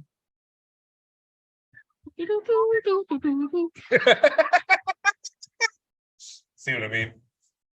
When I connect to those We stuff at do all. break into random song, like exact an awful lot, which is Mhm. tickles my soul when it happens. It's a good time. Kyle, if you'd watch Point Break, you could be on that level too. No, that's the start of the journey. Yeah, that's when the you start. begin to understand. He can't even start the first step of the journey. You got some notches Until- on your tatty belt, bro. To be honest, Well- Ben, I could probably watch Point Break. I haven't watched it since high school. I'll watch it again. Let's get Maybe together tonight. and have a movie night. It's on the flicks, guys. See, I don't have Netflix. I'll give you my login, Kyle, man. here's what I am texting my motherfucking login. I think right Netflix now. doesn't want us to Like, share are our you kidding logins, me? but You can have like 32 different. We can be signed in on 13 different TVs. I don't remember what mine is, but I will look it up and I will send it to you. Okay. I'll send you all my logins, bro. What else do you want? what don't you have? you just got adopted, You Kyle. have to talk, Kyle. You I just can't got fix problems I adopted. don't know If you about. don't ask the question, you won't receive the answer. I can't fix problems I don't know about. I just have Hulu and Spotify. I'm gonna hit That's my that gig. heater over there real quick. Hit the what? Heater? Oh, it's like what I do, folks. Yeah, the propane heater's still in. Remember you were worried about carbon monoxide? Oh, is that why I'm feeling loopy? All right. All right. Cool. See, I usually watch stuff on YouTube, so my need for those services is not as high. Good answer. Good answer. That's what's led me to the point I'm at now. I hear you. That's fair and fine. But I will give you my log. Okay. If you get kicked off, it's your responsibility to stay kicked off. It's just the only rule. If I'm logging in and I can't. I never watch fucking Netflix. Can I just be honest? And I really think it's. Comes and goes in waves. I I think it's switch on- from Yeah, Netflix it to is. Hulu. It'll I be think it's Hulu on. for I like think 6 it's on. months, To be then honest, Netflix for 6 months. I mean, that's why I have Hulu is like because the shows are usually better, in my opinion. anybody out there in listener land that's paying attention right now that has either of these streaming service would like to look up and tell me which one of them has Point Break. I'll give you a I think it nickel is next time I see Netflix. you in public. I've been told it's on Netflix. I think it is Netflix. I've got a hard copy of it, bro. You got a DVD player? I got a PlayStation. Fuck yeah, I'll bring it to you. No, we'll have a movie night. Let's have a fucking movie night. Yeah. We're not gonna tell you when it is on air because I don't want you raiding my house. Does it have to be in December? No. December's like almost over, guys. Yeah. And it's the Basically. 8th. Like, you know what I mean? I was thinking about that the other day. I was like, this month sucks because it's really only like 1 week. The rest of that shit's booked. If you want it to be or not. Dumb obligation here, thing you have to do there, every weekend earmarked for one thing or the other. Because people are like, oh, we gotta get together and see you. I think that was the biggest bah humbug I've ever heard from you. You know, when you're like, yeah, that's fair. I mean, I used to go on my capitalist route with I Christmas. wasn't even talking about my family. I gave up on those family events. I just meant like company obligation, picnic, bowling party, karaoke extravaganza. Tell me you don't want to come to paint night? I I'm, got the table set up just for you. I'm pumped about paint night. He took a magic eraser to all the tables. I did. Did you not notice that I was the first person to tell you what I was bringing to the potluck? I thought it was just because you were in the car with her. I was. But We're technically still on the we were couch. The conversation. on the couch. Listen, We may have planned it that way, but just saying. That's not specifically what I was talking about. No, I'm I just just meant, like, giving in you a hard general. time. Really? Yeah. Kyle, If that's okay. he earned some stripes. Now he gives them back. No. You might get humbled soon. I gave him one episode of being nice instead of getting cocky. And we're not even through the episode yet. Better watch it. We're getting close though. Yeah, this month just goes up fast every month. It's annoying. And can we get real winter? I know everybody around here is like, don't say that you wish you didn't. But like, I've been waiting for the snowfall so I can go out and paint. And it has not happened. Oh, he wants to go paint in it. Found my snow pants the other day. You ready? Snow pants? Are you ready? For some snow hiking? Are you ready? Have you ever cross country skied? Yeah. I'm down to do that. You want to cross country ski? I I had go north and go cross country I skiing. have none of the equipment, and I'm fat as fuck in comparison to the last time I cross country skied. But yeah, man, Let's Like, let's try to do that. there was a teen after the age I was last time I did it, Yeah, but we did it like a me lot. too. But like, let's go cross country skiing. I think I'd enjoy that even more. If we're cold weather hiking, let's throw some backpacks on, let's do the hammocks, and let's cross country ski out into the woods. Like, if we're gonna do If it, we're let's do on a it. ski trail, I don't want to go just some random trail and try to ski on it. Does that make sense? Well, I would imagine we'd pick a trail that had like a designated camping area or lodges or Oh, I don't need any of that. something along the way. It's more of the availability to make the skis work correctly without being super frustrated all day. I'm sure we could borrow some good gear from somebody. All right, let's see here. Okay, so Point Break is on Netflix. Thanks, listeners. And you have two things for the whole month, you big whiner. Christmas spirit is the text I just received. Bah humbug. Thanks, Leah. Well, So there it is Okay. on the flicks. Well, we'll be in talk and I'll try and watch it by next week. How about that? Or you can wait and we'll have a fucking Christmas. Do you want me to watch it? Do you want me to wait? I don't know now. do you Shut and up. you and Lily is like stringing popcorn and cranberries something you and Lily would get down with? Fun. If you're asking for a moment of my time to be together and you have a task that you want to do, I just thought maybe that's if you something would have Lily asked would me think if would you think wanted was to cool. paint rocks, I'd have been like, fuck yes, please come spend time with me and my child. So if you want to come and string popcorn and cranberries, What if we I'm make an on board. activity out of it where we could hang out and watch movies? The kid's got a pretty early bedtime. We could hang out with her, build towers, string some kind of decorations up. Boom. Family.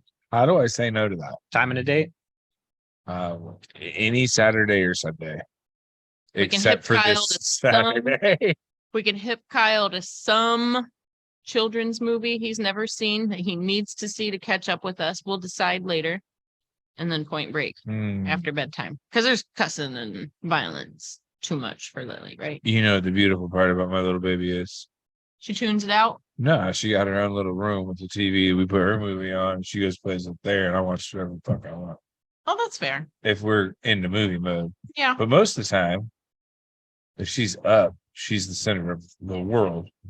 So like we just watch Coco Melon And as a group. I walked. You ever into watch Ben's Bluey? house. Bluey is on continually. Can't go wrong with Bluey, man. I walked into Ben's house one time when he wasn't home to pick up something that I forgot. And I like creep in through the side door, greet the dog because he loves me and I got to pet him first. And then I go into the living room to grab my bag and there's an entire tent set up. Yeah. So I grab my bag off the coat rack and I'm like, all right, I need a picture of this. Well, see what happened was Oh, I already knew just by like, the whole night played out in my imagination. yeah, we had a camp out. Mhm. It was a good time. See, like little baby had a birthday and she had been talking about wanting to go camping. And I was gonna take her camping, but then it got cold. And she's just like a little itty bitty baby. Like I got the right stuff and we'd be okay. But like she would not have a good time. Right. And I don't want it to be a negative experience to where now she hates camping. I want it to always be as optimal fun as possible. So she Until loves there it. are enough that she knows they're usually good. Yeah. Like there might be a bad one sprinkled in. That's inevitable. See, but like the times it gets really cold and I make it through in the morning, I wake up and I'm like, holy shit, it was freezing last night. Are my favorite camps. When it thunderstorms all night and I wake up and my gear is dry and I'm like, oh, I ran pretty hard around here last night. That's my favorite thing in the world. So I want her to build up to loving it before she has these experiences because they don't always go to where you enjoy weathering the storm. Some of them are scary. Some of them are tent leaks. Some of your tarp rips in half and you're stuck in the middle of the woods, rained on in the middle of the night, leaning halfway over the tarp, kind of pushing yourself over so the water doesn't drip on you. I've never said I've done that, but I've done that. So like, trial and error shit. So what we did instead was I moved my couch and put my dining room table in my kitchen and moved my couch into my dining room and set up a tent in the middle of that room in front of the TV and my fake fireplace. And then we made s'mores in the toaster oven, and I made s'more pies, and we had popcorn and watched That went movies. further than I played it out in my head. We had a sleepover, had friends stay in the tent with her. And then we all got up and went to Waffle House the next morning. See, I imagine just Nice. you and her having a slumber party I together. ain't sleeping in there. I brought her friends so I could sleep in my bed. Fair, fair. Luckily, I like her friend's mom a whole lot. That helps. So yeah, it was a good time. Camp out in the living room. If anybody wants a kid idea, s'more pies are easy. Do you know what you put in a s'more pie? Tell me. Think about it, Fawn. Well, s'more stuff. There we go. It was that easy. How about that? You buy little minis, then you mix in marshmallows and whatever fucking accoutrements you like in s'mores. Some people Reese, some people chocolate, some people chocolate with almond. You crazy? So you actually mean you're making them in little pie tins? Yeah. I thought you meant you were making them in like a hobo pie. Oh no, that's way too advanced. Why is that way too advanced? I have a sandwich maker. Yeah. It's basically like an electric hobo pie. Yeah, but that's like a lot of work. It's like this big, and like we plug it in the wall, and Teflon wipes out with a paper towel. Yeah, I made 6 of these bitches at the same time. I just turned the oven on. I guess. There's your s'more pie. Do you have a waffle iron? Fine. Does he have a wall? Do I have Like one? I have the Belgium. Do I have I have a the waffle standard. iron? I have the ice cream cone. If they don't flip, it's not a waffle iron, guys. Okay? It's a sandwich That's press. not It's a true. motherfucking panini machine. Just throwing it out there. Yeah, I got a waffle iron. Why? What's up? Mine doesn't flip. I'm pretty sure it's a waffle iron. It's a though. panini machine, Fawn. No, it is like Fawn, look me in the eyes. I love you. Do you need a new waffle iron? I love my waffle iron. So you love your panini machine. Do you want a new waffle iron? I love my waffle iron. I hear the words you're using, but they're incorrect. It's You chrome. love your panini It's machine. chromed out. Kyle. A waffle iron. Because I'll get you one. I like If my you waffle don't, iron. Nope, you love your panini machine. It's not a panini machine. Does it flip? It's too old to be a panini machine. This is what panini machines wish they could be, Ben. Okay, fair. I didn't take into the fact that you probably bought it at some antique store from 1972. Oh, this is just hard from the 40s or 50s. See, that I thought you were doesn't just gonna say Black and Decker straight out of Target. No, this is like a legit, real deal. Like it looks like I could have jacked it right out of my great grandmother's kitchen next to her Sunbeam mixer. It's got the resin handles on it, the little 50s looking retro. Well, now I curvy want a dial retro with the waffle. light. Yeah, they're really good. Well, if it's put old crescent timey holes and they in it. didn't know they were doing it wrong, that's okay. I think they were set just the old. standard. No, I just think they were old and didn't understand there was a better way yet. Technology hadn't improved to where they had a rotating hinge for their waffle irons. But I have a little one that, yes, is a panini machine. It's exactly what that one is. So don't tell Lily, but I bought her mini Christmas. I bought her mini kitchen stuff. Wait a For second. Christmas? For the holiday that you keep bah humbugging, I fucking hate Christmas. but But that you doesn't love mean- But you got a happiness. child. That does not mean my kid should hate Christmas. But you love happiness. Just because I hate Christmas doesn't mean my kid. Look should at hate this Christmas. big softy. Ah, It's not fair to her. I can't be a dick. I'm a child. I Well- smile. Just because there's not a tree up doesn't mean there won't be like some sort of holiday decoration on Christmas Eve. I'm not unwilling to participate. It's just my level of commitment until said day. It's not fair to her that I'm a scourge. I'm not trying to make her life shitty. I'm gonna be honest. I never took my Christmas decorations down last year, so they're still up. But they fit your decor. I mean, there are just like strings of mushrooms that are red and white. Right. It's mushroom. Like I said, they just kind of fit. I'll throw up a couple stockings on the wall on Christmas Eve next to the fireplace. And then a bunch of presents that are decorated with Christmas stuff. What if we just hang our cat trees and start a trend of posting pictures of our cat trees covered with ornaments? Mine actually looks like a tree. Yours would be even funnier though. It would get destroyed. I just want to post a picture. It would stay alive long enough to get The dog would destroy it. okay.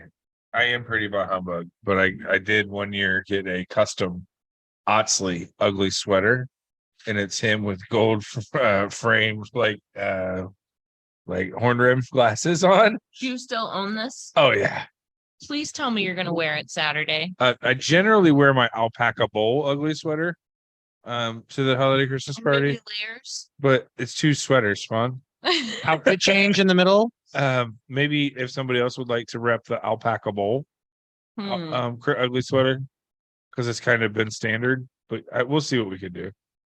We'll see what we can do. I think my only Christmas shirt, it has an alien on it. Someone got me matching pajamas this year. I do have some Christmas Story pajamas. They're just Yeah. red and they've got the leg lamp. Do you know how hard it is to find feety pajamas for adults? Pretty hard, and these ones are tall enough for me. Made me sad. Just saying. I don't want butt flap cheesy ones, No, you want just like the zip up, like when you were a child. and I don't Feet want them still to be attached. $250. Fuck off, that shit. I've had mine for a long time. I've only probably worn them. I think I wore them for like an event that we all had to wear pajamas to, and that was it. I still have them though. Were you supposed to dress up for holiday paint night party? Yeah, I don't have festive clothing. Kyle. It I doesn't am have to also be bah festive. humbugged. Does it have to be festive? Hmm. Trust. Don't come in a t-shirt. I will stab you. Hoodie? Stab. Collars, buttons. Collars, Collars to an and art night. buttons. The one time you Buttons. ever get dressed up, play It's with for stuff paint that night. stains. Yeah. Well, as I got my oil paint set up ready to Collars go. and buttons. I'll buy you a fucking smock, okay? Just bring me the alpaca sweater and we'll be fine. I'll bring it. No, I'm kidding. You can wear whatever. Unless you have a bow tie, then always wear a bow tie. So we are getting close to our last few minutes, and this idea was suggested to me that maybe we could plug some of the upcoming reinventing shows. Oh, hit me with that. Kyle, what's coming up on Reinvent? On reinventing. He goes right back into his Kyle movie phone voice. Okay. Welcome and thanks for Well, joining. thanks. Well, the next one we've got coming up is Skill Building Sundays with Jason Leeser on Sunday. Yeah. Monday is always chocked full. He was just in Puerto Rico too. He right? was, yeah. So that should be a good coverage that he's gonna have on Sunday. Him and Medusa were out there. We need to get Medusa on here again soon. I just love, she cracks me right up. I love talking with her. Yeah. Yeah, she's a good time. What's coming up on the Tattoo Weekly? I know Lauren's definitely gonna have some coverage of her side of the hyperspace trip as well. I know they've got a couple of guests this week, right? I do not know them off the top of my He head. said, I don't. I was looking for the information earlier, but I can't remember where I saw it.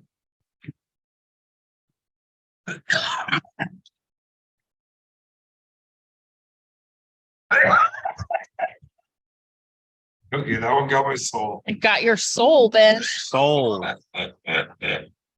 My dial. We also have Tony Urbanic doing a machines, magnetism, and mayhem at the end of the month as well on the 21st. So that's coming up soon. That'll be exciting. On the 21st. Yeah. Today's fun. And then what day is our was it 22nd? Is that our last episode before Christmas? Who's That's the one that Denny's joining us. So that'll be or not Dan? Dan. Wes. Wes.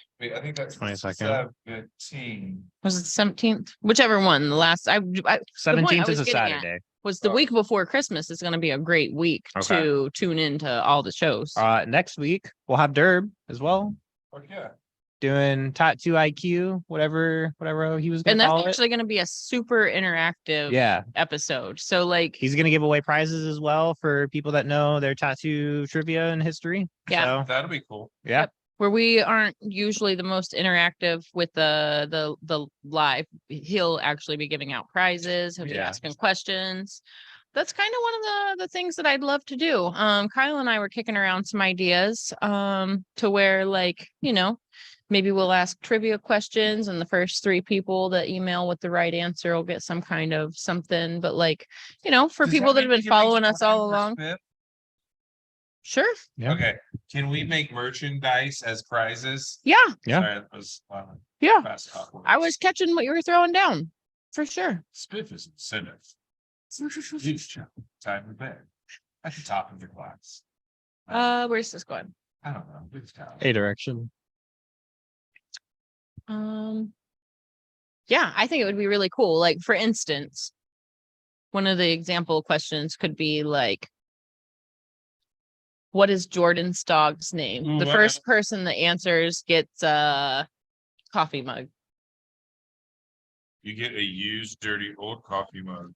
We But could we do that have- at conventions. We could That'd be have cool. like that, like if and when the opportunity comes for us to MC, we could have like trivia questions from the show, from the other reinventing shows, from other like say the coverage that we got at Tony, for instance, his show last year, we could like revisit that footage and pull some trivia out of there from like the machine races Right. or like there's like from our own material, we've got hundreds of hours of like trivia. Yeah. We could talk about aliens, trivia, like How many pyramids what color were the orbs that Jordan saw in his encounter at the lake in northern Michigan? There's only 14 episodes with the description counter for you to retrieve that information. Careful. It wasn't green. Oh, wait. Was it? Don't give the answer We'll away. go- I did Go it. research. But it could be one of those things where like we ask the question at the beginning or at one episode and then reveal the answer the following week and then maybe show a clip from the episode that we answered that question. I think that could be cool. fun. It could be a cool little We're gonna do a lot of fun things with the show. yeah, soon. we've had so many cool guests. We're kind of like, conquering some technology hurdles and stuff, but I think in the very near future we're going to start having a lot of regular guests. We could get to the point where we have like a guest for a half hour or an hour of the show and then move on to another guest and actually really be organized and segmented, and that's kind of what I see as being a little bit more polished and produced. But Mhm. little by little, like I feel like we've really come a long way. So we all have a lot of ragtag crew. I feel like we've all got a lot of ideas, but our knowledge and equipment and like capabilities are finally catching up to a place where we can actually make these ideas Yeah. happen. And a lot of that is Kyle. Good job, Kyle. Like as much of a hard time as we give you. And this is kind of the Kyle episode. It's Good job, pretty Kyle. crucial to have you around because I'm not good enough with technology. Like the learning curve for me is so slow with this stuff that it'd be 3 more years before I could do stuff that you do for us without even batting an eye. Good So job, Kyle. Well, I'm glad I can be a helpful hand. yeah, like all the ideas and dreams and goals and all the things that we have, like the ball is finally rolling and the momentum's there. And like being part of the reinventing team, it's always been there, but now that you're here with us, like we Yeah. can actually like accomplish things. We can actually like Yeah. go in That's okay. and do things as a team and make stuff happen. And that's pretty cool. So I'm glad you're part of this with us, and I'm glad like you're going through this crazy journey. I'm glad to be here and riding that wave. You're ours now. We're keeping you. I don't plan on leaving. That doesn't mean he's going to be nice. I never said I was going to be nice. I was just clarifying. I've didn't I've wanna learned that lift one his- I by didn't now. want to lift his hopes too high. Just so you know, I'm overly polite to people I don't like. It's fair. If you ever watch me in an uncomfortable situation, I am generally Bless your heart. Bless being your heart. extremely polite. Bless your heart. Bless your heart. The Bless your opposite is heart. true as well. I don't give you shit at all right now. But yeah. Good job, Kyle. Well, I'm proud of you. Thank you. You do Appreciate a it. lot. You do a lot. do a lot. Do I mean, a the lot. greatest. I got made up people. But yeah. All right. Well, Okay. tune in for episode 113 next week with Derb. There, The Derbster. mother. Tattoo IQ. Have your brains on. Be ready to answer questions. I believe there may be some tattoo history stuff going down as well. So, with we get a lot of like what's going on now. We get a lot of technology. We get a lot of health stuff. We get a lot of industry stuff. But this is going to be just like all around tattoo trivia. knowledge, tattoo history, all of Yeah. it. So tune in next week. Thanks It's for going to joining, be a everyone. special episode. Oh, are we going live at 7 next week? Correct? An hour later. We can't. I mean, we can go live at 6. That's what Derb's flyer says. Okay. So So tune in 7 at 7. next week. Cool. Join us. See you guys. Have a All great right. night. Later. Bye.